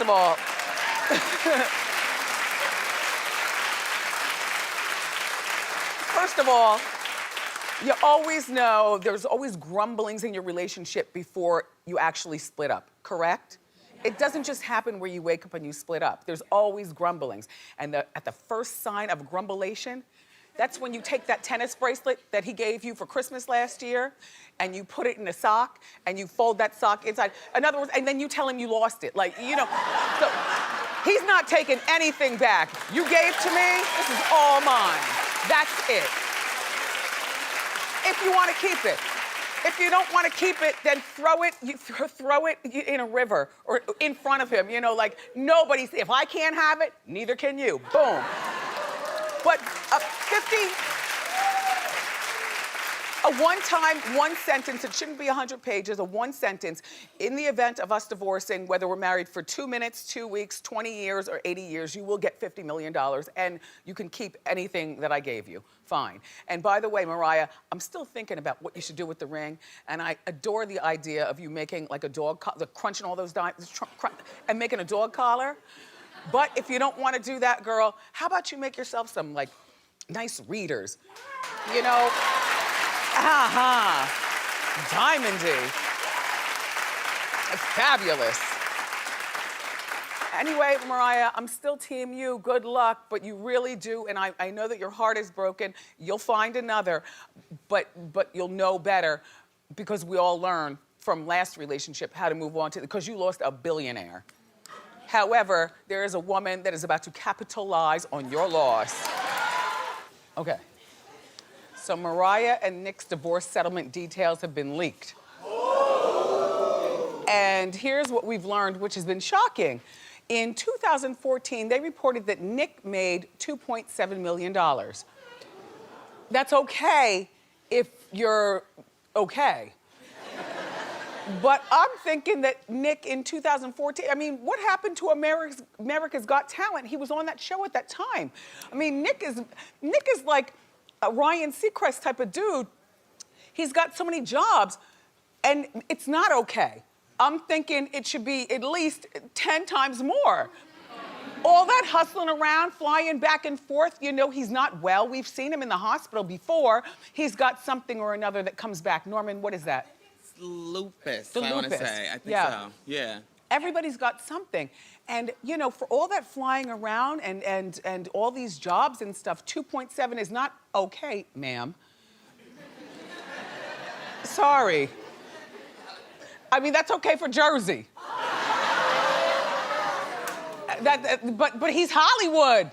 All these jobs, flying around, catching inflammation of, you know, you fly, your calves get bigger with every flight. You get off the flight, you got the heartburn. I don't know about you. Sometimes you are what do you call it when you can't do a number 2?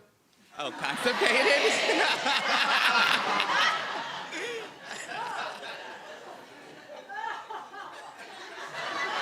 Anyway, and then in the divorce papers, they also reported that Mariah reportedly made in the year 2014 $6.3 million. Now, don't you say okay to that, because now you know. I think there's finagling of finances going on, quite frankly.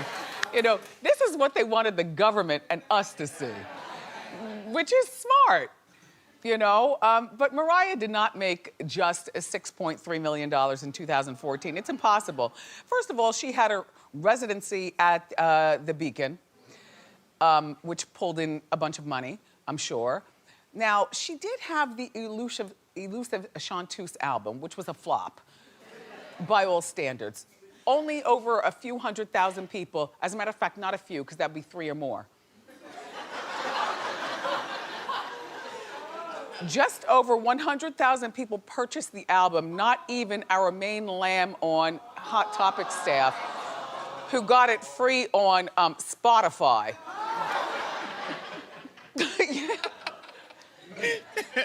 Just saying.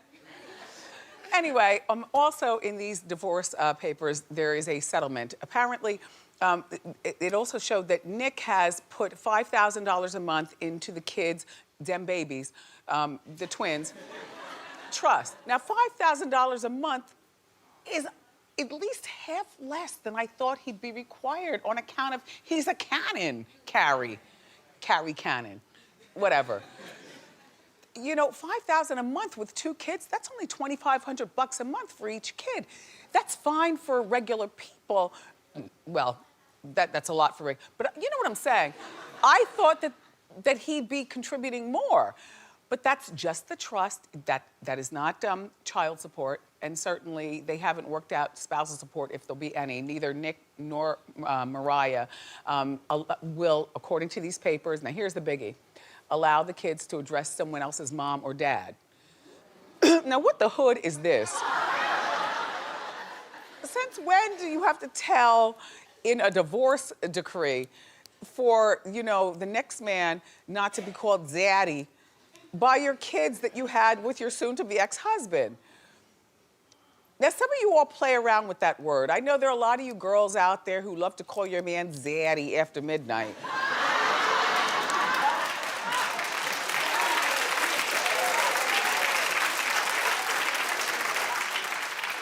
And people play around with that role. People, you know, there are a lot of people, you know, men who are so desperate to have a new mom in their daughters' lives that you will have your daughter or your son call just any random woman that you've been dating for more than 3 weeks, mom, or mommy Suzanne. Suzanne, just the word mommy in front of anything. Now, that goes, by the way, for any language or any way you address mom, so they have it down.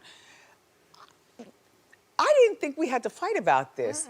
This seems weird, doesn't it, Suzanne? It does seem very weird. You're a mother. So it must have already been used before, maybe. Maybe they were calling that Packer guy Daddy? Maybe. Maybe they were calling Chanel Iman Mommy. Yes, exactly. He was dating Chanel Iman. That's just very disrespectful. I just, you know, kid, you only have one mother. Exactly. And one father, and that's it.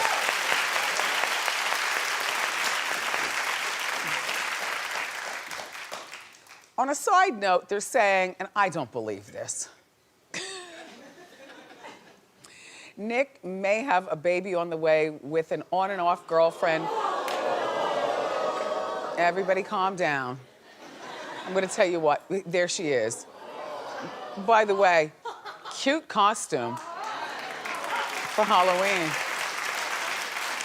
Now, she's pregnant, so she's showing that she's about to give birth to the gumball. And people are saying it might be Nick's gumball, but then again, Nick also has a song coming out with K. Michelle called Baby on the Way. So you see, this is to me a promotional thing. They might have been on again, off again. I don't believe he has the baby on the way. I believe this is a K. Michelle promotion. Hey to K. Michelle, hey to Nick, hey to Mariah, hey to them babies, hey to you girl. Mariah Carey's romance with her backup dancer. If you believe what she wants you to believe, then you'll say it's real. However, if you look at my face, what do you think I say? Well, according to our friends at Us Weekly magazine, everybody, Mariah was spotted kissing. His name is Bryan with a Y. Bryan Tanaka, 33 years old to her 46. Okay. Now, I don't know whether he has kids or not. I know nothing about this guy other than he's her background dancer.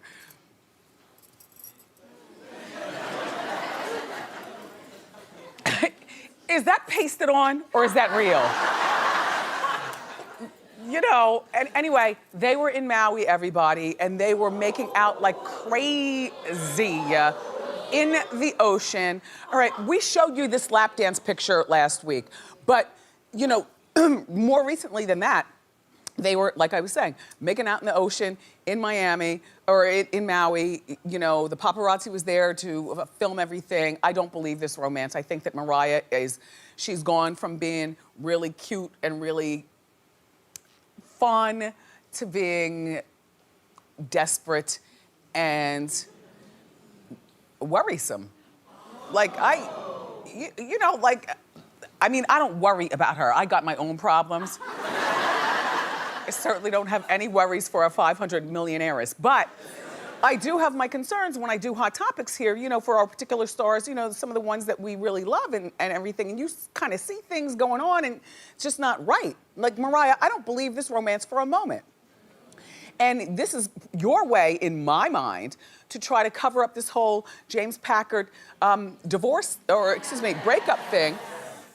And you're still trying to pine for your $50 million convenience fee, which, by the way, makes you sound like a Saturday night special. An inconvenience fee. Also, you have your new reality show coming out, which starts on Sunday night on E! You see what I'm saying? Trying to promote something. And I don't know what part of Mariah is so addicted to being in front of our eyeballs that she's got to sacrifice, perhaps, her own well-being. Like, you look crazy, girl. At this point, you look crazy, and I just wish that you would go in the house and shut the door and just live off your money. Come out every once in a while and do a show and have a good time. You know, you've got 2 kids who are adorable, but they're old enough to watch what mommy does now. You should have canceled the reality show and just tell E, let's start this over again. Now, Mariah, for a woman who allegedly is worth your $500 million, you've got to have, Suzanne, what do you say? You know, 50-50. Yeah. Meet E 50-50. Yeah. Like, E, I want to break the contract, but I'm willing to give you, you know, gentleman's agreement. I'm going to give you, you know, 50% of the money that you spent on this. But on account of I'm no longer with James, and this is not my life the way it is right now. Let's scrap this, do a quick production turnaround, Suzanne, and get this new Mariah if you want to do a reality show, which, by the way, is beneath you. Sorry, Queen. Beneath you. But they could do a production turnaround by, like, June. We could have this pup on the air, and if you want to flaunt this new alleged boyfriend that you want us to believe that you actually have, then put him in. Like, make your new life with your desperate splashes.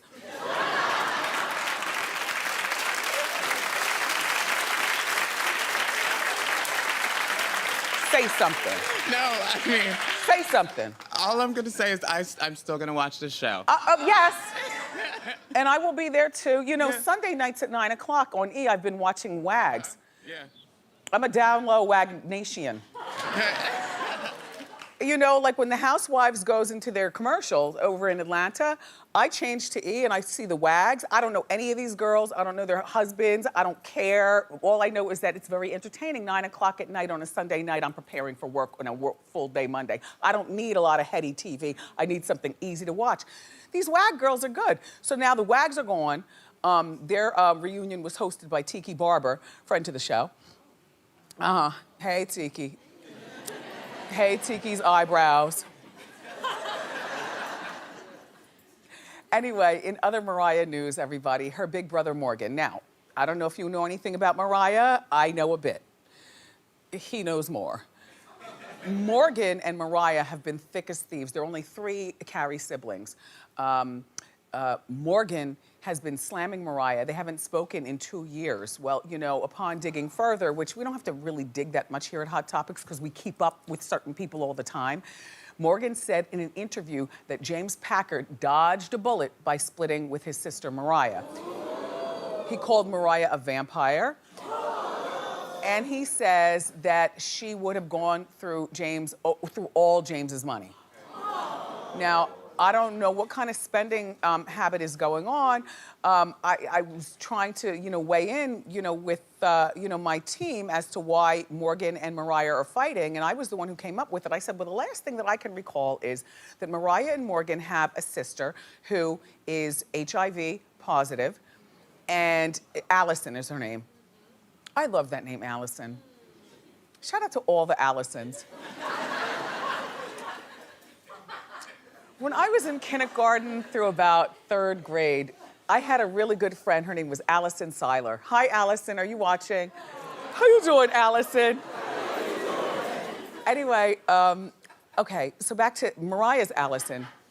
Mariah's Allison is HIV positive. She has been for many, many years. Hasn't lived the best life. There's been a lot of in and out of rehab and things like that. She now needs brain and spinal surgery.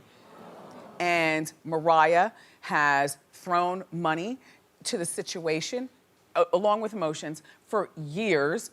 And, sometimes when you know somebody who doesn't want to help themselves, there's not a lot you can do.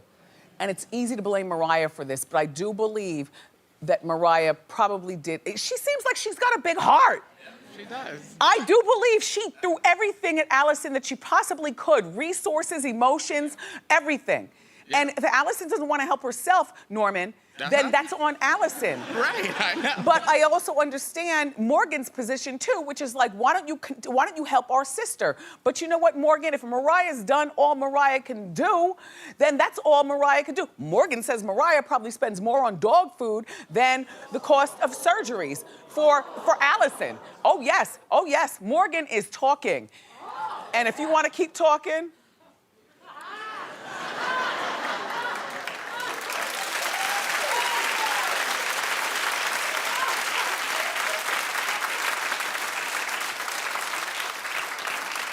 just saying.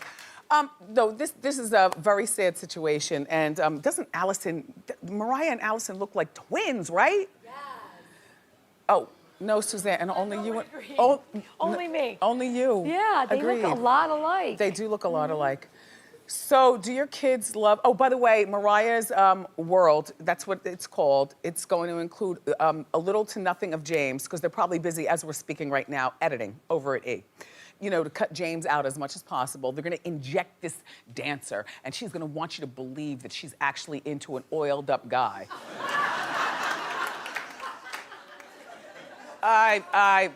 With a something on his chocolate milk or something. I don't know. It looks more like Bound Chicka Wow Wow than anything. You know what I mean? It doesn't look like a real mustache. Like I'm not hot. If you want to get James back, Mariah, you got to come better and come harder, because nobody's believing that you and this man are together. But Mariah's World, if you care, airs on Sunday night at 9 o'clock on E. You need to come close, pay attention, put down your breakfast sandwich. Mine was sausage, egg, and cheese. So yesterday, I was telling you that I didn't buy into this relationship with Mariah Carey and that man named Bryan with a Y. Her dancer? I didn't buy into it. I told you all. Oh, please, what the Chippendale? What the 1970s oiled up is that? Anyway, so now look. I didn't buy into it. I told you that I thought that this was Mariah trying to make it seem to the rest of us that like she's well after James left her with the $1 billion on the table and you know, Nick is no longer there. Nick is about to have a baby with another woman. Well, that's the most hurtful part, by the way, to me. Like, you can be a billionaire and leave, but there's something about when a man or a woman goes on after divorce and has another family that just like cuts your heart out. Now, Nick is only maybe 33 years old, so you would expect him to go on eventually, or 36, or look, young. You would expect that, you know, okay, you know, he's gonna go on, he'll probably meet somebody else and, you know, have, you know, some sort of family or, you know, something other than Monroe and Mariah. But he did it so soon. Like, the wound is still open. So soon he got this girl pregnant and she's going through that. So I feel bad for her. And I understand where she wants us to believe that she's happy. But Mariah girl. The pictures have been released and we've paid at least a pair of good Louboutins worth. What was it? Almost $2,000 worth of pictures? Yep. So everybody, come to your TV, you're gonna look at this, okay? Okay? It's part of my shoe budget, okay?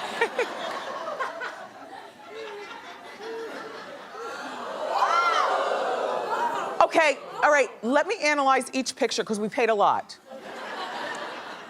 Okay, first of all, what the his drawers from last night are you wearing? Like, that's cute in the house, you know, when you grab his drawers just to run to the bathroom, but not to go outside on the beach. You're in Maui, you're with your new man, and look, I thought I had a week back. Look, Tony Dovolani on Dancing with the Stars held me up, and I'm big. Held my big ass up better than, like, what the hell?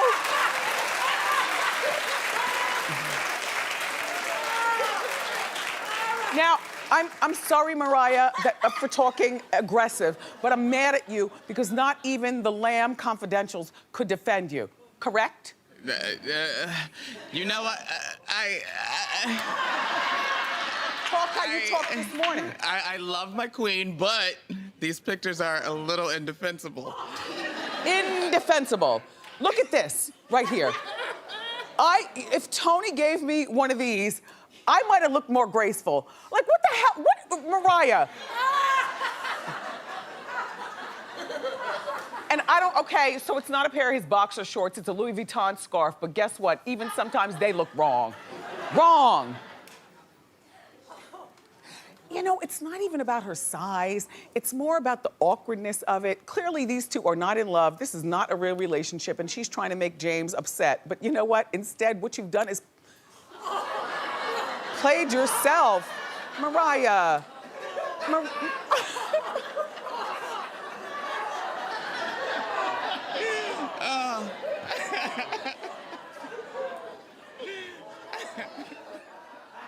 Ladies and gentlemen, there is and by the way,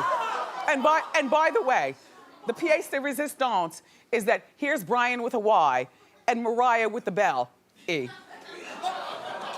Nothing wrong with that, but it's just, you know, if she just stood up straighter and held it in, or maybe put a wrap on higher, or maybe wore a different bathing suit, or she's standing with the paparazzi guy looking over pictures. So that means that you hired this guy, allegedly, Mariah, to take pictures of you, and then you approve these pictures? Mariah, it's just not, these aren't good. Is that the last picture?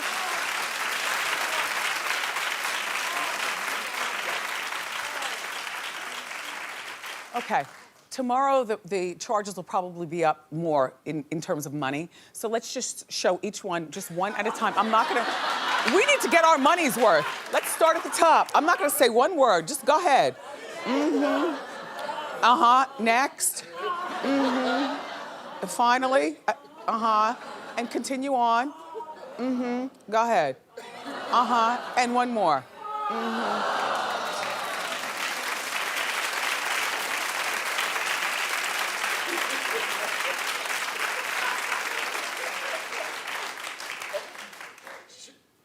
Tragic. Dwayne. Now Mariah, did you watch Mariah's World last night? Okay. Oh. Lukewarm reception. I'm shocked. Well, through it all I kept in mind was that this is a woman whose freshly ex-husband now has another girl pregnant. That is enough to make us all seem a little cracked for a moment. Do you know what I mean? Anyway, she doesn't sit, she lounges. So here, I have some footage. She lounges, yes. I thought that, and she's got diamonds for every occasion. And I thought that she looked really beautiful.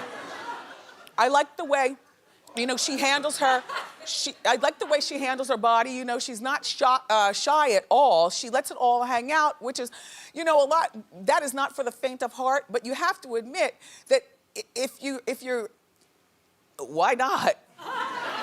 I mean, why not?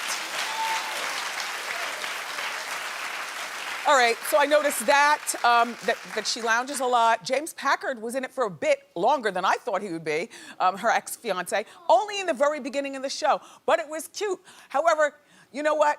He did dodge a bullet. Yeah. Oh yes, Mariah is hella annoying. In a great way to watch through the TV, you know what I mean? As long as you're not gonna be, doing her hair or, part of her crew or whatever, very entertaining. And now we got a chance to meet her new boyfriend last night, Bryan Tanaka. Honey, let me tell you something about Bryan. I don't even have to talk.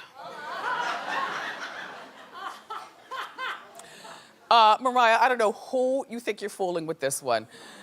But girl, on the strength of Nick having a baby and seemingly very happy with it, with this random girl. She's one of those ex-beauty queens, but we don't know her name, beauty queen. She's like not a Vanessa Williams or somebody like that. I don't know who she is. All I know is that she'll be the next one to do some sort of reality show. And you know what? And Nick would be just the guy to join her in the reality show, leaving Mariah and the other kids. I can't. I don't like Mariah's manager, the evil lady. Yeah, Stella. There's something very opportunistic, it seems, about Stella, and it seems like Mariah is so needy and mushy, it's real easy to opportunize off her situation, There's something about Stella I don't like. Mariah, you don't come off as the best parent here either. It just seems like your kids are decorations in your life as opposed to, just look. If you wanted to judge, you would have watched, okay? Now, I watched, because that was part of my weekend homework. Now, there's one episode down, there are 8 more to go in this docuseries. Maybe everything would change. Who knows? All I know is it's on Sunday nights. And if you care, right after it, the new season of The Royals has started. So when I finally do settle down to TV, it's 9 o'clock, time for Mariah's World. I watched last night. It was fun. I love that Mariah, she came off as a better mom. Not like, I made a comment. Her kids just last week, that was the first episode, they seemed like an accessory. This week, between the edit room floor and cutting and pasting, they pasted something together. She came off as a better mom. And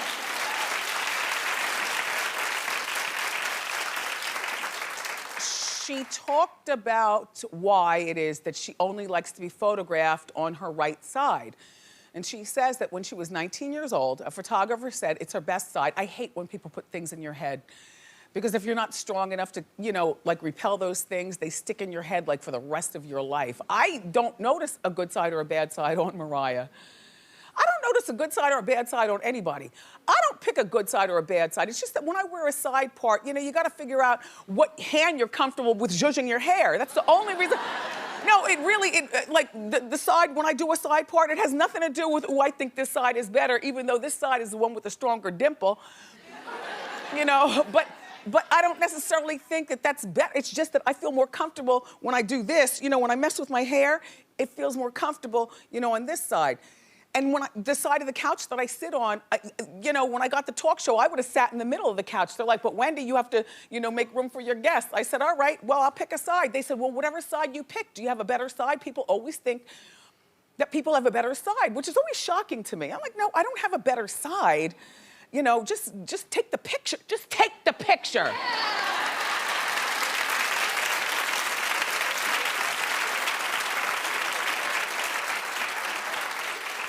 Let me tell you something, honey. It is cold, wet, and gray here in New York. And after this show is done, all I want to do is go home. So I have got no time for you and a photo shoot afterwards. So thank you for making with the clickety-click. We're multitasking. We'll be back in bed by noon. Anyway,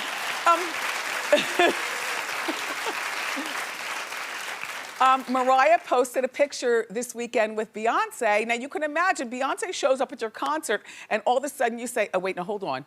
Let me get to the other side, you know, to take this picture. Beyonce, you look cute. I'm just not into the hats. Suzanne? Yeah, I'm not into the hats. Are you a hat? I like a hat to keep you warm. Right. Not a hat to just wear a hat. Yeah, like a fashion hat. Yes, yeah. yes. I just don't like a hat that you could pluck off. Mm-hmm. You know what I mean? Like if I wear a hat, it's gotta fit to my head, you know, close and snug.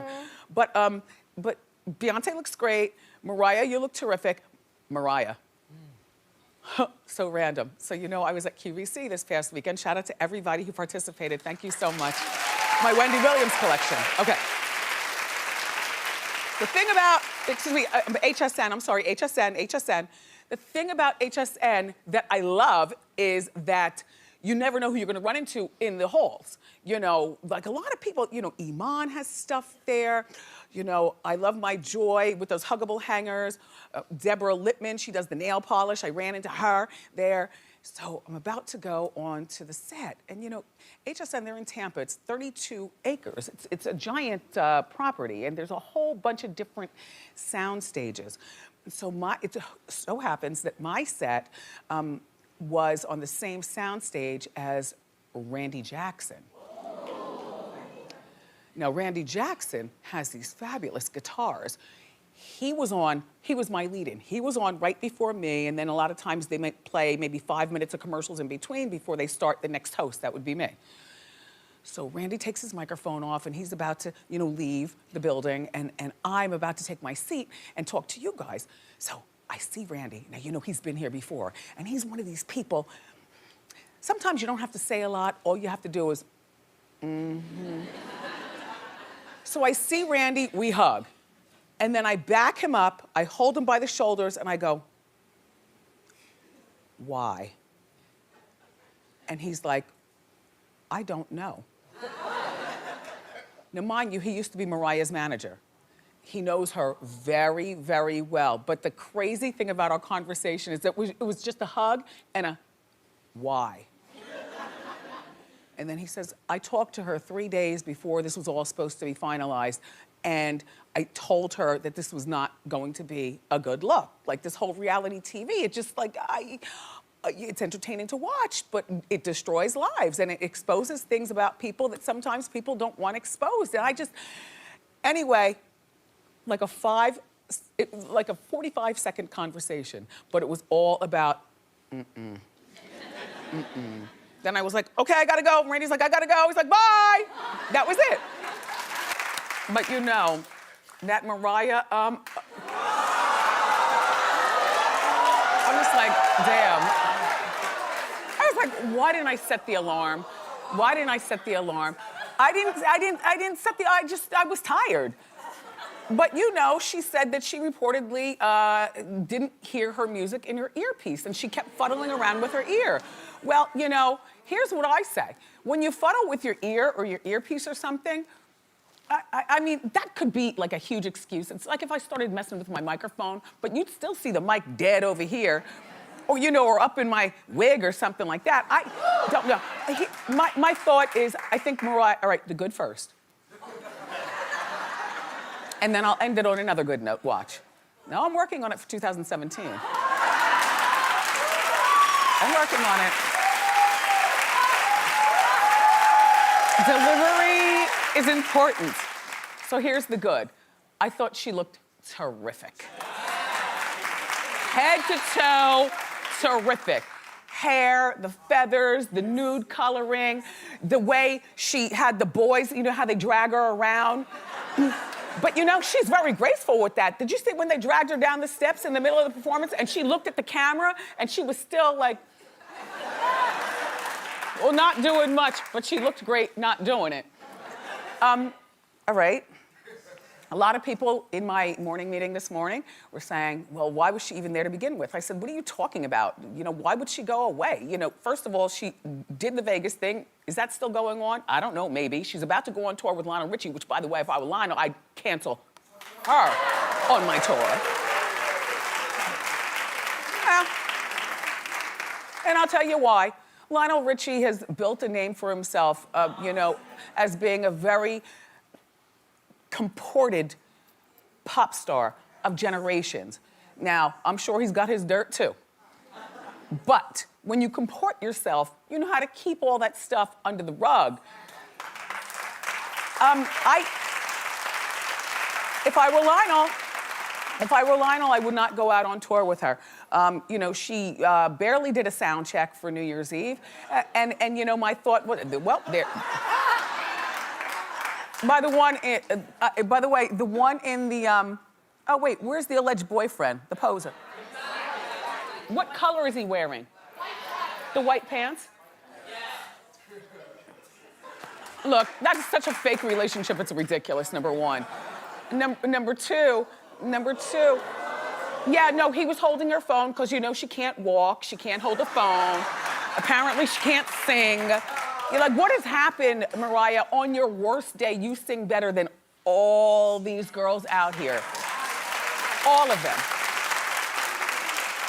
And all you had to do was lip sync along with the music. Now, you say you couldn't hear in your ear, but your dancers didn't miss a beat. Oh, yes. The dancers didn't miss a beat, so somebody's lying, Mariah. And also, you know, I'm not in bed with Ryan Seacrest or anything like that. I mean, I met the dude once or twice in my life. You know, I liked him. He was nice enough, you know what I mean? But it's not about Ryan Seacrest. It's about Dick Clark Productions. They have been in the New Year's Rockin' Eve business for decades. They are not in the business of sabotaging artists for ratings, okay? Why, Mariah, they didn't even need you for ratings because even though there are a lot of other New Year's Eve shows that go on, I hosted one of them last year, the Pitbull Revolution. Yeah. But we all know hands down the #1 most legendary New Year's Eve, you want to have a good time and, you know, family fun is the Dick Clark production. They didn't sabotage you, Mariah. You're sabotaging you. And furthermore, Mariah, that woman that you call a manager, no bueno. Mariah, you need to sit in a room and rock and wring your hands for a real long time and decide, and decide who is really Team Mariah. Because the only one that I see that could be Team Mariah and the whole team is your makeup artist with the lip injection at the top. Him. He seems like a good Judy. But the rest of them, these people aren't out for you, Mariah. They're out for themselves. And you know what? And there's nothing wrong with that. But what is wrong with it is that you're a woman on the other side of 40 with 2 children, and you need to learn how to be your own best sounding board. Like, you know, you should have done a sound check. You should have done a sound check. And even if you didn't want to check the sound, then you have that woman you call manager get out there, earn your keep. You get out there and sound check. I'm going back in the house. You know, but all in all, what I have to say is, it was a debacle. disagree. I think she should have done it, Norman. Norman doesn't think she should have. Nope. She had no business on that stage. If she couldn't deliver the vocals, she really had no business on the stage to me. Excuse me, Norman. I love her. You know I love her, but that's just how. There's nothing wrong with lip syncing. That's what I say. Look, I will take a lip sync any day, as long as I could see some like good dancing or carrying or something. Yeah, like who needs to sing at a concert? What am I blowing out my vocals for? You know I can sing. Buy a record. But in conclusion, with this story, remember, everybody, while everyone's being so hard on her, and, you know, I tried to temper this story that I'm telling you with being, you know, hard on her, but also, you know, giving the business to you, because it's still Wendy. However, I will say, I'm reminding you, this is a woman who's barely divorced, whose barely ex-husband has some next girl pregnant. Now, you manage that heartbreak while singing on New Year's Eve and being dragged around a stage, and see how you do. Nick Cannon, congratulations. He's a father again.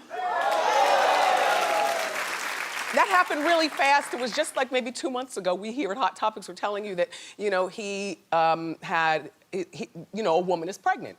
We didn't know that much about the woman other than that her name is Brittany Bell, and she was a former Miss Arizona. Well, now she is the mother to a brand new baby named Golden Cannon. Yep. She got the last name and everything, Mariah. Sorry. Anyway, and then he posted in black and white. Nothing says, oh, beautiful. Like when you turn your colored pictures into black and white. It's a pretty picture. If I were Mariah, I would just put the TV on mute just for a moment. Of course you'd be upset. I mean, it's only natural. Even though Mariah and Nick's divorce is finalized, Mariah has Morocco and Monroe, you know, Nick's children. But Nick has always said, and I didn't know this, that he wanted 5 children. Well, you know, we all want something, doesn't mean we get it. So upon further digging about Brittany, first of all, she's a beautiful girl. Did we already show the picture with her with the big hair? Wait, we can put it. There we are. Yeah, yeah. Sorry, Mariah. Yeah, Suzanne. She's beautiful. Yeah. Truly. And the baby will be beautiful. Yeah, when Golden grows beautiful. Mm-hmm. Anyway, so Nick said that here's what we didn't know. He and Brittany grew up together in the San Diego projects. Now, there are a few things going on here. I didn't know that Nick grew up in the projects. I didn't know that he grew up in San Diego. Why did I think he was like from Virginia or something? You know, I know, you know, his mom and dad, you know, together forever, and I think he's got some siblings and stuff, but I thought that he grew up anyway, but no, he grew up with her in the projects, and I don't know whether they dated, you know, but chances are, you know, I mean, the parents were friends. Remember how your parents would have their friends, but then when you all come of age as children, and you realize that, oh my gosh, Billy is no longer little Billy, and we are now both 16 years old, and our parents are in the kitchen drinking Doors.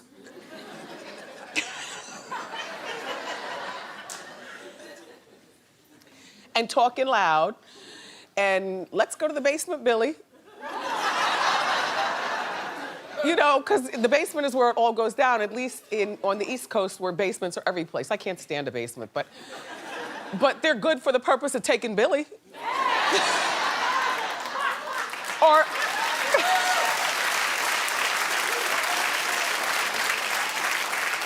you know, or in this case, you know, maybe, you know, anyway. So they got back together, and they are not boyfriend and girlfriend. Nick is not claiming her as a girlfriend, but, you know, I'm sure he's going to pay the proper child support, and everything is going to work out fine. I mean, he's got still has his job with Wild 'N Out. You know, he's, you know, the big boss of that show. That show only comes on now and again, though. You know what I mean? Like, it goes through ebbs and flows. Nick, you know, I kind of wish you hadn't left America's Got Talent. And I guess you left, though, before they got a chance to fire you, in which case that was a good move. No, he was doing a good job. They just didn't like the flapation coming from his, you know, mouth.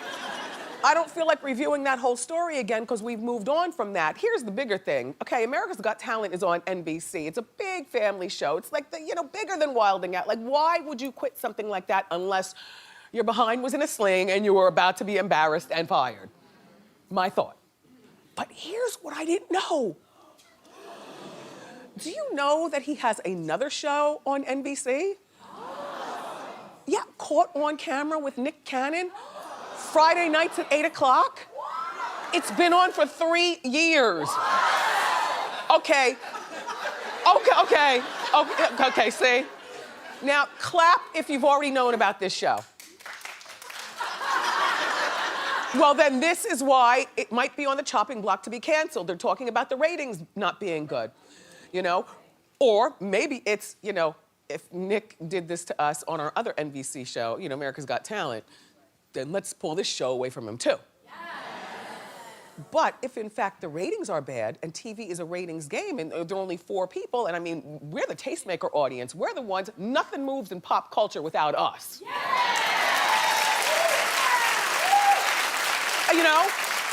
I mean, even if I slip up, I've got all these beautiful people who got their eyeballs on it now. Speaking of tours, Lionel Richie has postponed his tour with Mariah Carey. Well, Lionel is saying that he's got knee problems. Well, that could be true. He's a man of a particular age. I always say after 45, you always wake up and wonder what hurts first. And then you wonder what you're gonna eat for the day, right? Anyway, he's saying that he has knee problems, but I'm telling you that there are reports of really poor ticket sales, and I don't understand why you wouldn't want to see the legends. What are they calling the tour? Something perfect. Number ones? No. No, that was Mariah's other tour. Right. I think it's just like Lionel Richie with special guest Mariah Carey. So?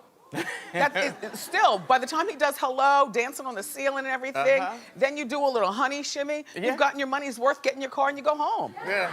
What is wrong with you all? But sneakingly, I feel like Lionel's knee is fine, and he's just making an excuse because of the alleged poor ticket sales, and so he wants an easy gentleman way to back out. All right, let's move along. Nick, Mariah. In my head, there are 2 reasons why you've been spending so much time together in the last week. Oh yes, they were spotted by TMZ at the Beverly Hills Mr. Chow. Yep. Now, he's not holding her hand, and he's, you can't tell that it's romantical, but I definitely believe they're getting it in, still. Absolutely. And that's some good hair. A lot of people don't like sloppy, beachy hair. I love it. That's some good hair. Love it. Yeah, I definitely believe these 2 are still getting it in. And I also think that, all right, so number 1, they're together. I'm gonna give you my 2 reasons. So much recently. Because that wasn't the only place they were spotted. It's been every day, reoccurring. Every day. Yep. Well, because he's coming on Thursday, so that, what they're doing is they're baiting us to talk about that. Of course, you guys, we're gonna talk about it. And I do believe that you guys still get it in. They were out with the kids. Look at this. They're out with the kids doing stuff. Yeah. Like in the hood, they always say that you could always go back to your baby's mom. I don't really think that's a hood thing, though. I think that sometimes couples, once you get over the bitteration of not being together, and especially when the kids are young, but even when they're older, I think that that's a comfortable place to go back to. Sometimes. Sometimes. And only if there are kids involved. Otherwise, why the heartache? Anyway, they read bedtime stories with the kids together, too. Look at this. Yeah. My thing is, well then, who's taking the picture? What all's it doing? Anyway, congratulations. They've managed to make this whole divorce thing actually work. And Nick, like I said, he's gonna be here on Thursday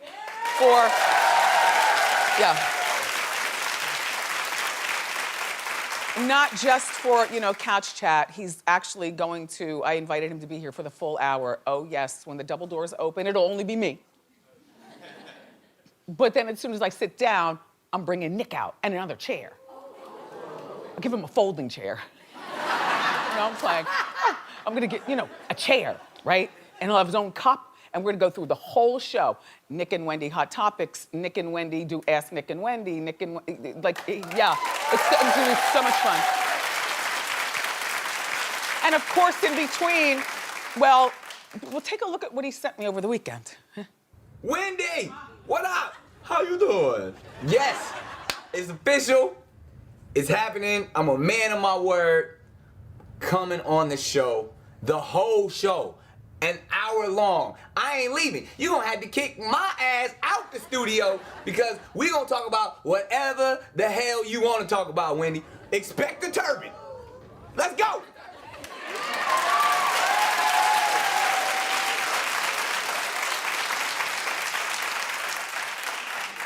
So Thursday is going to be epic. You know, I love when my celebrities are really open and forthright.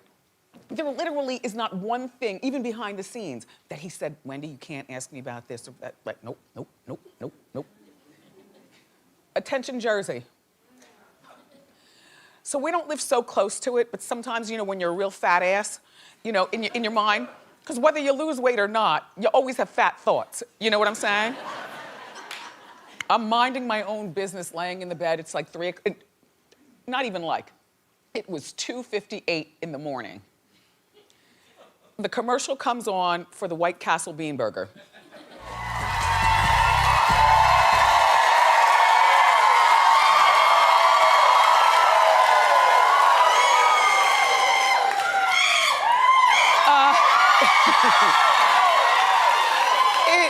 Is it Thursday yet?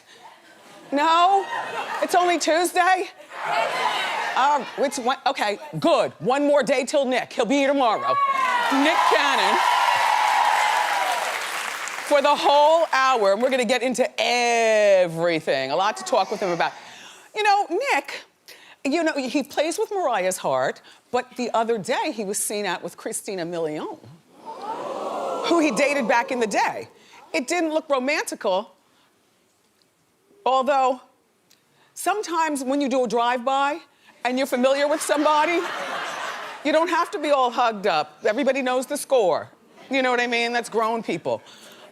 Anyway, also, tomorrow begins. Are you and Mariah still sleeping together? In my mind, I believe you are, and there'd be nothing wrong with that. There would be nothing wrong with that, but that's not the case. You always look so, like, I have a picture, I don't know whether we can drum it up, with them laying on the bed, reading the bedtime story. We just showed it the other day on Hot Topic. I was asleep. Yeah, but listen, after midnight. Once the kids are in bed. Once the kids are in the bed, and the wine is flowing, you know she likes to have a drink, and whatever you do. And look, she's in a negligee. Gorgeous. Amazing. She never calls you, hey, Nikki. And then you come in and she lets it drop. Come on, it's nice to go back to a comfortable place. It is, and there's nothing but unconditional love there. I mean, she's gorgeous, but you know, I'm respectful. I put the kids in bed and I go home. I don't believe you. Why not? I just don't. Listen, I'm rooting for you guys to get back together in 5 years. And I said that on Hot Topic. I'm gonna give you 5 years. I'm gonna tell you why. 5 years. Talk to me. I'm giving him 5 years, and I already told you this. Okay. Because you, after going to your set and seeing all those gorgeous women, right? You know, just throwing themselves around, you could have any pick of the litter. And I know that you're picking and littering. You know, when I see you around town and stuff, you need 5 years to just like get out there and do it, and then come on back home to mama. Yeah. Yes. What about her? I mean, She needs time also, but you've already broken up 2 of her relationships that I we know. broke them up? Oh, heck, because you're always around. When she was with the billionaire, you broke them up. Along with in my mind. I wanted to be with the billionaire. Let's more yachts for everybody. Along with the Diva antics, though, I do think that you run a lot of interference. I don't believe that was a real relationship with the background dancer, Bryan Tanaka. I don't know. I don't get involved in that. I'm just there to support my children. That's all. But you're always around. For my children. And whatever she wants to do in her personal life, I support. I salute. I just want her to be happy. Well, then why did you divorce? You want the real? Yes. All right, well, let's get to it. And maybe you'll agree with me. I feel like when two people are in a relationship, it should be about growth, right? It should be a situation where everyone's becoming a better human being in the relationship. So when you get to a point where there's no longer any growth and you're not bettering each other, and especially as you're building a household to become one, because that's what marriage is all about, I felt like it was probably best, especially for our children, since they're the #1 priority, to be able, if I could be the best human being and the best father from outside of that house, that's why it happened. Got it. By the way, it was all my fault. I did it. No, that's you're a man, Mookie. Yeah, you are. So how did Mariah react when you had the baby with the young lady? And by the way, congratulations on baby Golden. Thank you very much. Thank you. That was Easter. You got the little suit on like your daddy. We know you did your rounds because we saw you with... I was busy. I was busier than the Easter Bunny, boy. We saw you with the twins, who, by the way, I know turn 6 on April 30th. Yeah, on Sunday. Yeah. Yeah, it's gonna be good. Yeah. So how did Mariah react? Did she throw shoes at you? No, she took it like, you gotta understand, we're real good friends. We're like the best of friends. She was happy for me, and the kids played all together, and they visit like it's all love. The moms get along? Yeah, it's that love frequency we talking about. Has Mariah ever met her? Look at that. Look at your daughter with her. That's adorable. Has Mariah ever met her? No. Not yet. Not yet. Not yet. But eventually. Give her 5 years. Yeah. You know, once you all get back together, you know, then Mariah, you know, well. You speaking this into existence. Yeah, well, yes. I see. Yeah. I spoke the marriage into existence. Make it happen. I feel like she needs some stability in her life. That's what I'm here for. Regardless if we together or not, I'm gonna always be that. I don't like her stability. manager, Stella. Why? And I think that her entourage is. Why? How you just gonna hate on the team? It wouldn't be my first time. That's true. But it's about love. It's about you positive. Like her? Yes, I do. Actually, you know why? And I'm gonna tell you this, because I like any strong, affirmative woman. And when you have two strong women together like Mariah and Stella, they can do some amazing things together as long as the focus is on point. And that's what it is. Like, I'm never going. You know what I mean? I'm never going to discredit a woman, especially a woman in this industry, because you know how hard it is for, you know, so whether you're in front of the camera, behind the camera, people take people's energy sometimes and they want to say it's negative, but it's assertive.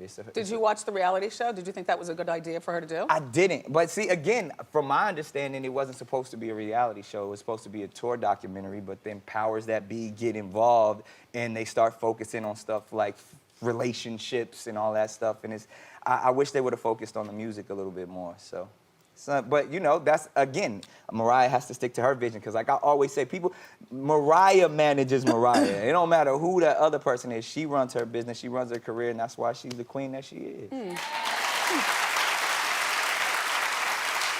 The truth, Wendy.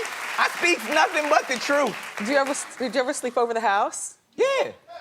I do. In close proximity to her room? Sleep in my kids' room. 60-degree question. What's the most diva thing that you've ever seen Mariah do? Have twins. She shut the whole hospital down. She shut them down? And when they was born, she made me play her music as they was coming out.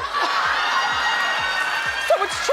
It was a fantasy. They was dancing. To fantasy. Nicki Minaj and Mariah Carey are enemies, and we all know this. They? Oh, yes. I didn't know that. Oh, yes. But if you had a chance, would you hook up with Nicki anyway? Okay, hold up. I got a question too. Is this pre the booty dropping, or this is a real question? If it's bubbly booty Nicki, or is this after the booty drop? The booty drop. Oh, nah, I can't do that then. But the bubbly boo, if she go and get it fixed, You I'll are call me, Nikki. such a fabulous co-host.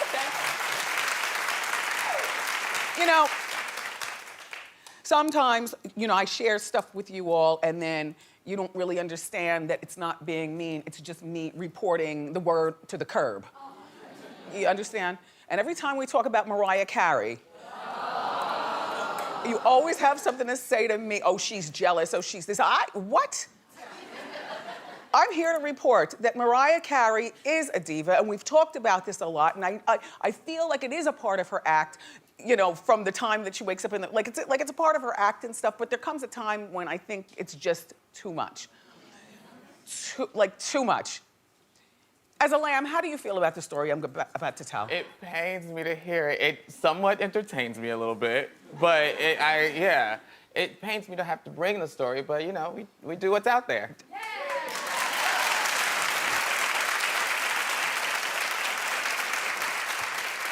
So Mariah was hired to do one scene, playing herself, in a Will Ferrell, Amy Poehler movie called The House. Playing herself. Will Ferrell and Amy Poehler, playing herself, one scene. They backed up the Brinks truck and they gave it to her good. You see, she got a nice payday from this. Well, there's this actor. Do you know Rob Hubel? He's in the Baywatch movie. You know him? Okay, so Rob is apparently in the movie as well. So he was doing a radio interview and he said she was a nightmare to work with.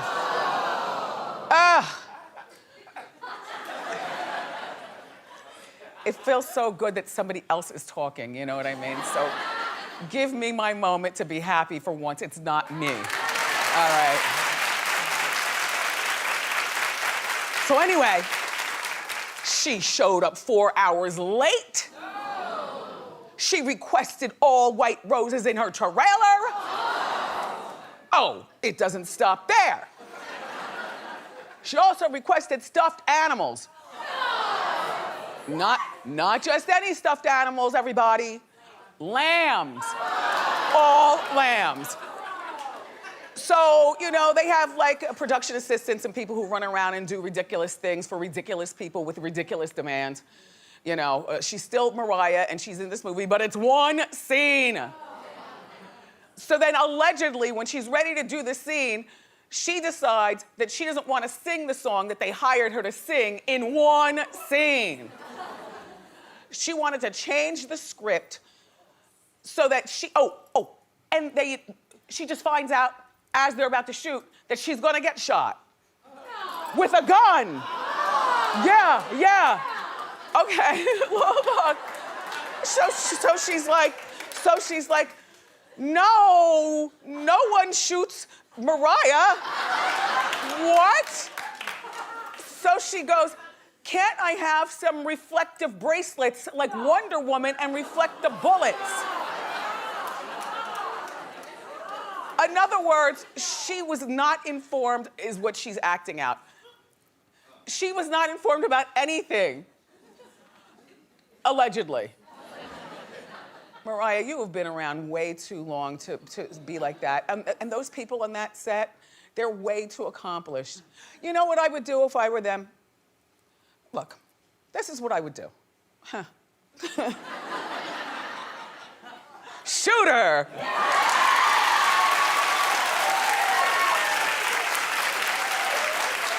I'm playing about that part. What I mean is, hopefully they shot the scene.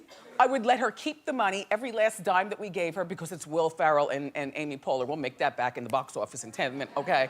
So we're not gonna worry about these crumbs. In comparison to what the movie can do worldwide. You understand? But I would let her keep the money, and then I would not inform her, since she's not informed, that her scene ended up on the cutting room floor and I wouldn't even put her in the movie. Forget his name. Cedric Yarborough. Cedric Yarborough. Yup, there's Cedric. He spoke out on a radio show claiming that Mariah was borderline abusive. Not just to other people, but to even the director on the movie. Mariah, do you understand that when you got Will, because now Will Ferrell's talking. Because Will Ferrell's like, okay, well, let me get some.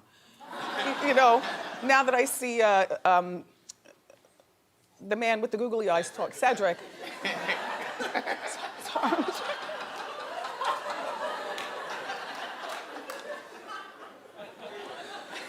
Well, Will Ferrell is claiming that remember I told you she showed up 4 hours late to the set. She was like demanding all kinds of stuff. Will Ferrell is now claiming that her behavior was so bad that, you know what he did? Remember what I suggested that they do? Oh, you weren't watching that day? I said they should leave her on the cutting room floor and not even tell her. Well, it turns out Will Ferrell is leaving her on the cutting room floor. She's not gonna be in the movie. She's not gonna be in the movie. Mariah, the thing about, I guess, acting, if that's what I know you don't need the money. I know you're a very wealthy woman. I know that your singing will do more than take care of you and 5 generations after you regarding finances. But the prestige of being, I would imagine, you know, for you now, the prestige of you being in something other than, I mean, heck, this behavior is not gonna even get you a job on the haves and have-nots.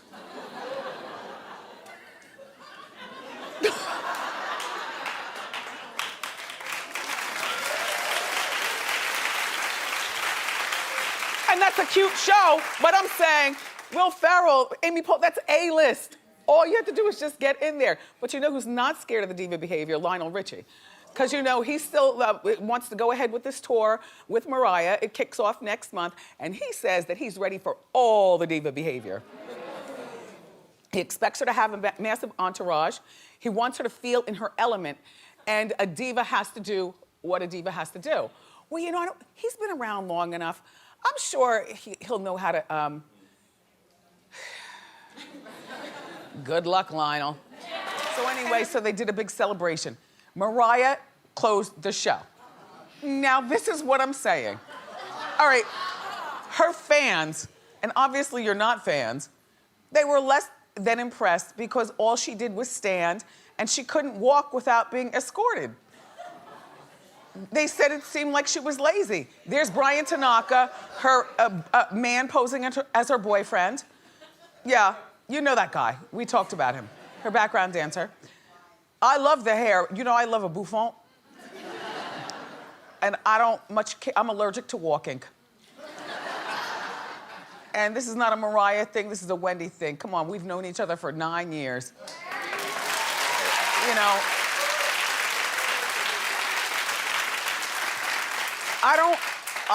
I mean, clap if you're disappointed because all she did was come out there and sit and get escorted. Clap.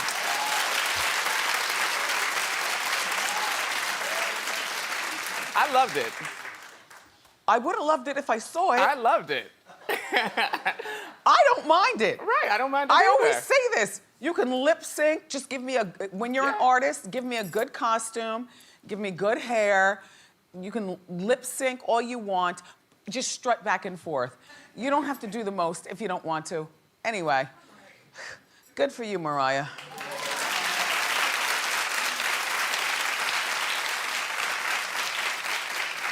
In other Mariah news, she is doing another reality show. Well, now look, here's where it all goes bad. This is a woman who's so sloppy, her life really does not need to be exposed that much. Because she's giving us the receipts that we need, as opposed to just drumming them up in our mind. Well, it turns out VH1 is reportedly about to film behind the scenes of her upcoming tour. Well, you're gonna be on VH1, and our reruns are now on VH1.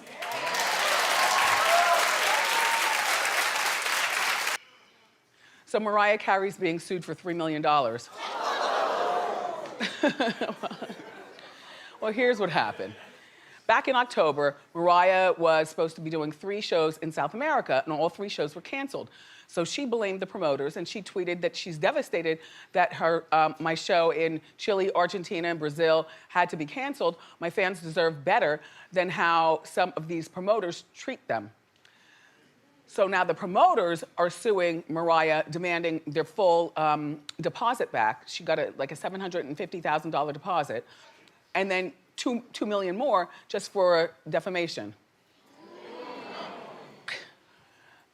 Mariah, why are you always jumping into something?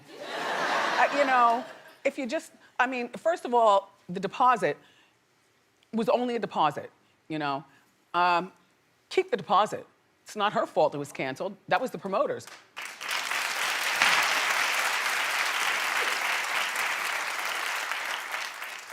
Unless it was poor ticket sales. In which case, the promoters, if they wanted to be really cheesy, that's what they should say. You know? Like, we had to cancel because nobody bought tickets. I would keep the $750,000 though. Yeah.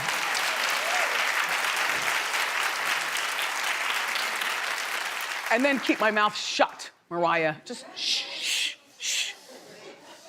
The thing is that when you go see Mariah in concert these days, you get a twofer, because you see her, you know, teetering and singing and stuff, and then you see the boyfriend, Bryan, back there dancing and, yeah, right?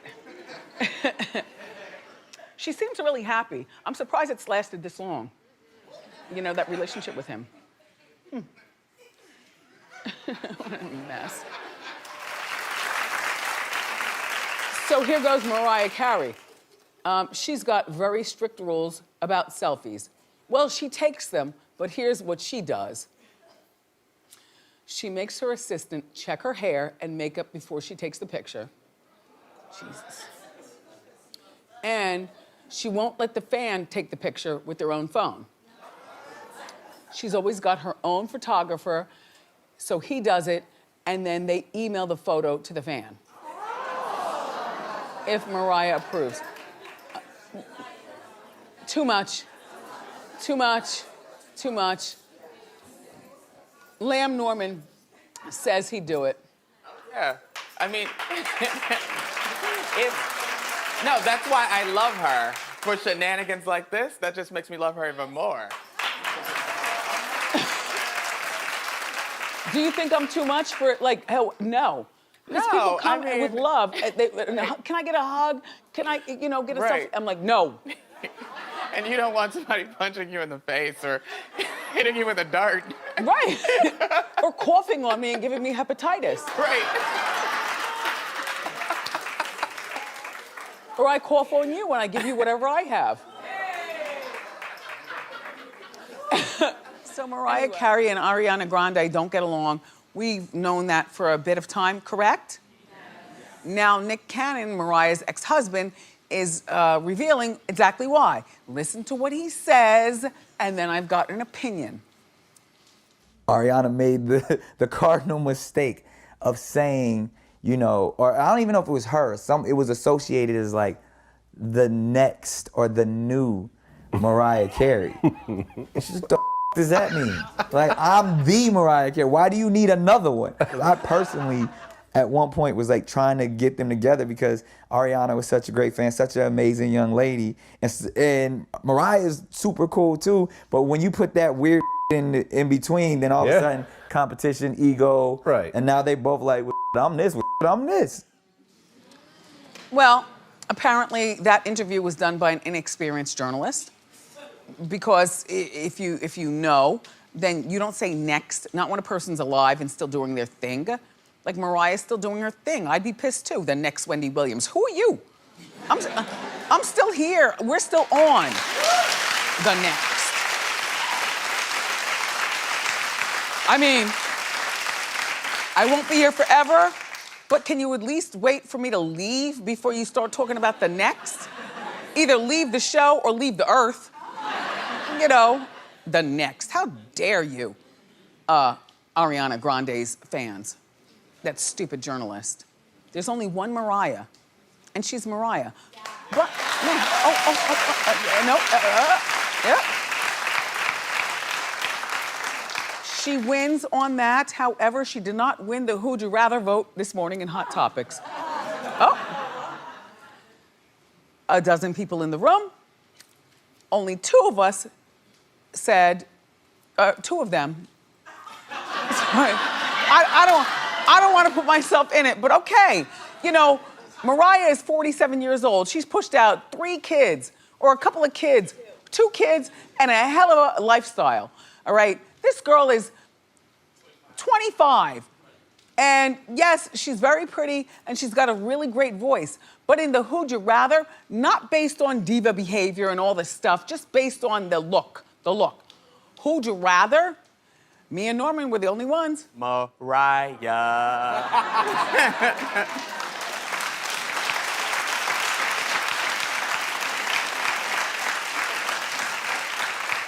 Everyone else said Ariana Grande because she's nubile and, you know. Clap if you'd rather Ariana.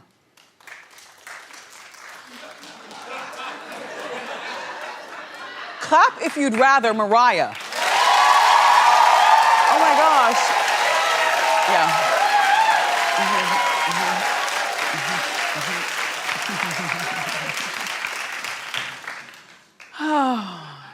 Mariah Carey is going back on tour. The tour is called her Caution World Tour. It will begin in February. Radio City Music Hall. March 25th, she'll be here in New York. Is that where it kicks off? No, it'll begin in February. Yeah, it kicks off in February, and she's here in New York on March 25th. Do you have your tickets? It goes on sale, actually, for the Lambs right now at 10 a.m. So... All right, we'll focus I know. on the job at hand. Right. And then maybe by 11 o'clock, yeah, when we're done, skip out of here. There'll be a ticket available for you. Anyway, I think this is a great thing.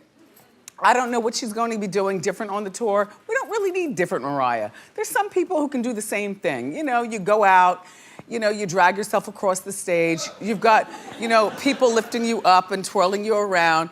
You might do, no, that's not a read. That's Mariah the way we like it. Like,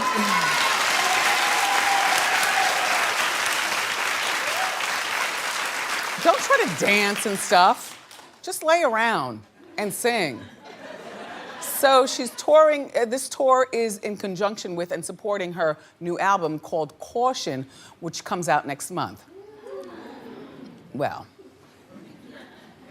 I'm not so sure that I want to hear cautious music on this tour. Like, I would want to hear the good old favorites like Honey. Right? Everything but that first song that she was famous for, Vision of Love, that was not my song. I'm like, ew, who is this and what is she singing? But then she got into the groove, you know, she hooked up with some rappers and stuff and started doing those remixes, and all of a sudden everything came alive, and I was like, all right now. Anyway, so good for you, Mariah. Meanwhile, Mariah's ex-fiance, why are you talking, man? James Packard. Yeah, talking about their 9-month engagement. And basically, he's looking like the lesser person, like Mariah rolled all over him and came out with her inconvenience fee anyway. So, James Packard has a biography out. And here's what we need to know. Number 1, he says, I don't even know why he has a biography out. And if he does, talk about smart stuff, like how you made $1 billion. You know,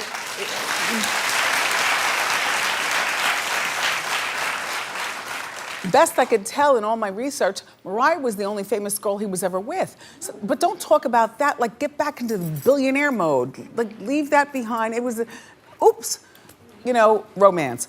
Anyway, he says the romance with Mariah was fun, but he was in a dark place. Oh, he continues talking and I continue saying, ew. He was struggling financially 1 month before he proposed to her. Yeah. She had a $250,000 wedding dress that she wanted, and her team demanded that he buy it for her. Well, you know what? You're a billionaire, and I'm shopping, and I'm almost a billionaire, and, you know, this is what I want. So buy the dress. Or talk to me about what's really going on. You know, James has a billionaire friend, a real billionaire. And and I guess they've known each other since first grade, being that James definitely looks like Suzanne. Ew. I know. Ew. Not even the $1 billion makes him look better. Mm-mm. His hair and the chubby cheeks just make him look like an overgrown third grader, right? Ew. I can't. Anyway, sitting next to him is the guy named Kerry Stokes, and Kerry stepped in to advise James, like, stop. So Kerry told James, go to Israel and rest. And then, remember, there was a point during James and Mariah's relationship, I don't know whether you recall, but here on Hot Topics, we reported it. We said, Mariah has no idea where James is. And when paparazzi would ask Mariah where James is, she's like, I don't know, darling. But it didn't really register to me because I'm thinking, you know, you're a billionaire, you know, you're closing deals around the world. You know, it's Mariah. She's been, you know, cartoonish and, you know, that's that. In the meantime, he was in Israel getting his mind right. Oh. Yeah. Bleeding money. Like one of his big holdings was one of the ones that crashed. Now, don't cry for him, Argentina. You know, maybe he's only worth, you know, $20 million now or something, but you know. Anyway, so Mariah wanted to charter a plane to go see him in Israel. And Mariah and her ex-manager, that woman, Stella, they threatened that they would tell the cops that James has been kidnapped if somebody doesn't get them a plane to get to Israel right away. The stunts going on. Well, he says he's in a better place now. Yeah, well, he's dating some model. Her name is Kylie Lim.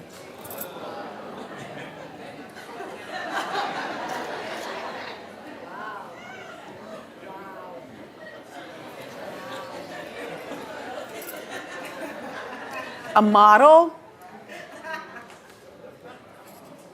Okay. Well, he's happy, so we're happy, and Mariah's going on tour. Yeah!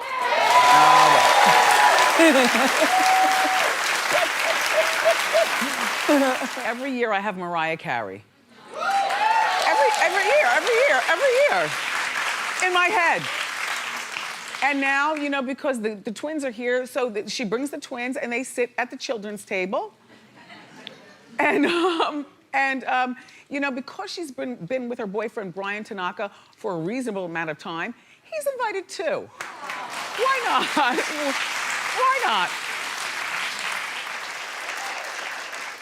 Mariah got that Icon Award. Yay! She got it. She gave it. She sang it. She corseted it. I don't care. I don't care. I thought she looked gorgeous. That from the hair, the outfit, the corset, the way it pulled in. It's not like the corset has a lot to pull in. You know, she's lost a lot of weight, but you know, just pulls in to give you that extra and the which means you can't hit those notes like that. But she was hitting notes, and she certainly is an icon, and I enjoyed her performance. Except even Hero. I don't like Hero, and I don't like Vision of Love. I already told you. I think that Vision of Love is the stupidest song ever. I've told you. Calm down, I'm a Mariah-nista. So I can call it like I see it. I like everything else. And I don't like Hero except when we're celebrating heroes on Hero Day, or, you know, like Hero has a time and a place, and it's not right after Honey. With a corset on the Billboard Awards. But I stayed for Hero. It was very, very beautiful. She gave a really emotional speech, breaking down the ups and downs of her career. She was Mariah. Just take a look at some of it. Thank you, Billboard, for letting me grow up on the charts with you and for this incredible honor. Icon, I really don't think of myself in that way. I started making music out of a necessity to survive and to express myself. I guess I've always felt like an outsider, someone who doesn't quite belong anywhere. And I still feel like that lost interracial child who had a lot of nerve to believe I could succeed at anything at all in this world. Right? It was a beautiful speech, and she most certainly is an icon. And her children in the audience were to die for. They were singing along with their mother. They knew the words. They were like, just congratulations, Mariah, on a good life. A good life.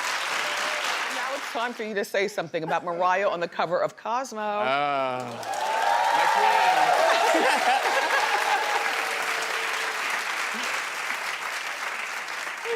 She looks great. She's wearing a t-shirt with her face. The other day, as a matter of fact, Boof, the last time I went to Julian at the Last Trap, you drove me there because I needed a ride. Yeah. Boof always calls out of nowhere, and I'm like, don't talk unless you can do something. So he picks me up, and I had on this sweatshirt with my face, right, Boof? Yeah. And he was like, where'd you get that? And I said, one of my Wendy watchers gave it to me.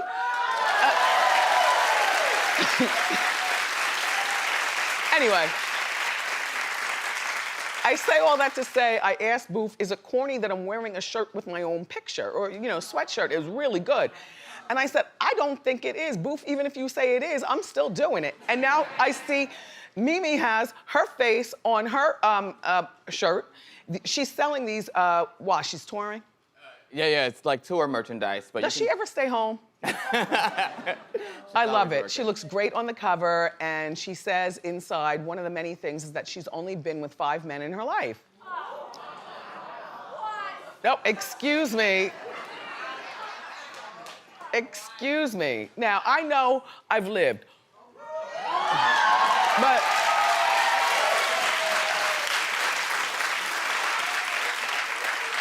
look, I think that people lie about it all the time. I think that men lie up to sound like men, whatever, and women lie down, okay? Now, she's been saying this for years. I remember years ago, she did an interview with Matt Lauer, and she says she can count the number of men that she's been with romantically on one hand. Remember when she was married to, well, first of all, she's Tommy Mottola, that's her ex-husband, Derek Jeter, Luis Miguel, Nick Cannon, and James Packard. Well, no, wait, and Bryan Tanaka. So now she's with her sixth. But look, this is a 40-something-year-old woman. Is 6 a low number or a high number? Okay, all right, clap if you think it's low.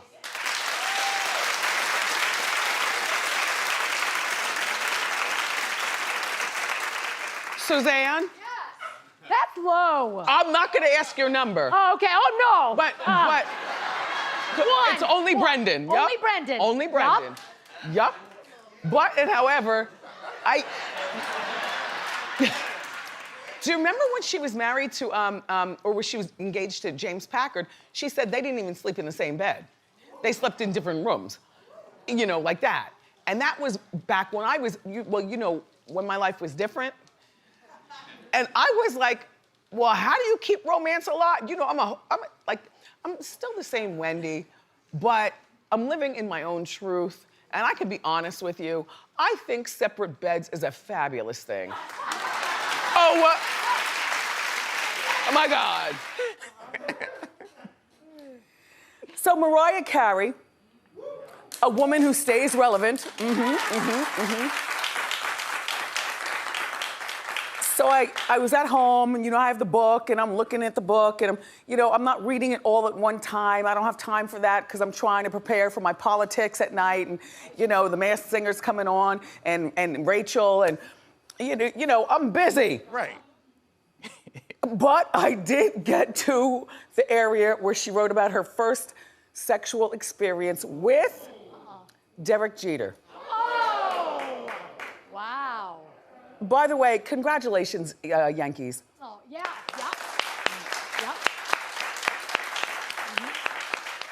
They won at 12:30 at night. Did any of you all clap if you stayed up? Okay. Oh my God. Good, because we all knew we had a job to do today. But they won. So she says, she met Derek while she was still married to Tommy Mottola. My mouth is watering. Puffy had a party. And Derek knew she'd be at that party. And this was her first time hanging out without Tommy, her husband. Okay.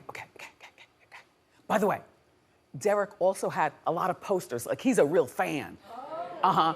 Posters of her, wanted to meet her, like he went to that party to engage with a married woman. Wow.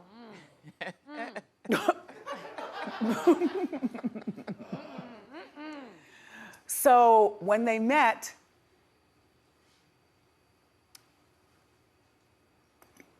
this is the picture, by the way, from the party. What is that? Liquor on his jacket? What the hell? What a good time.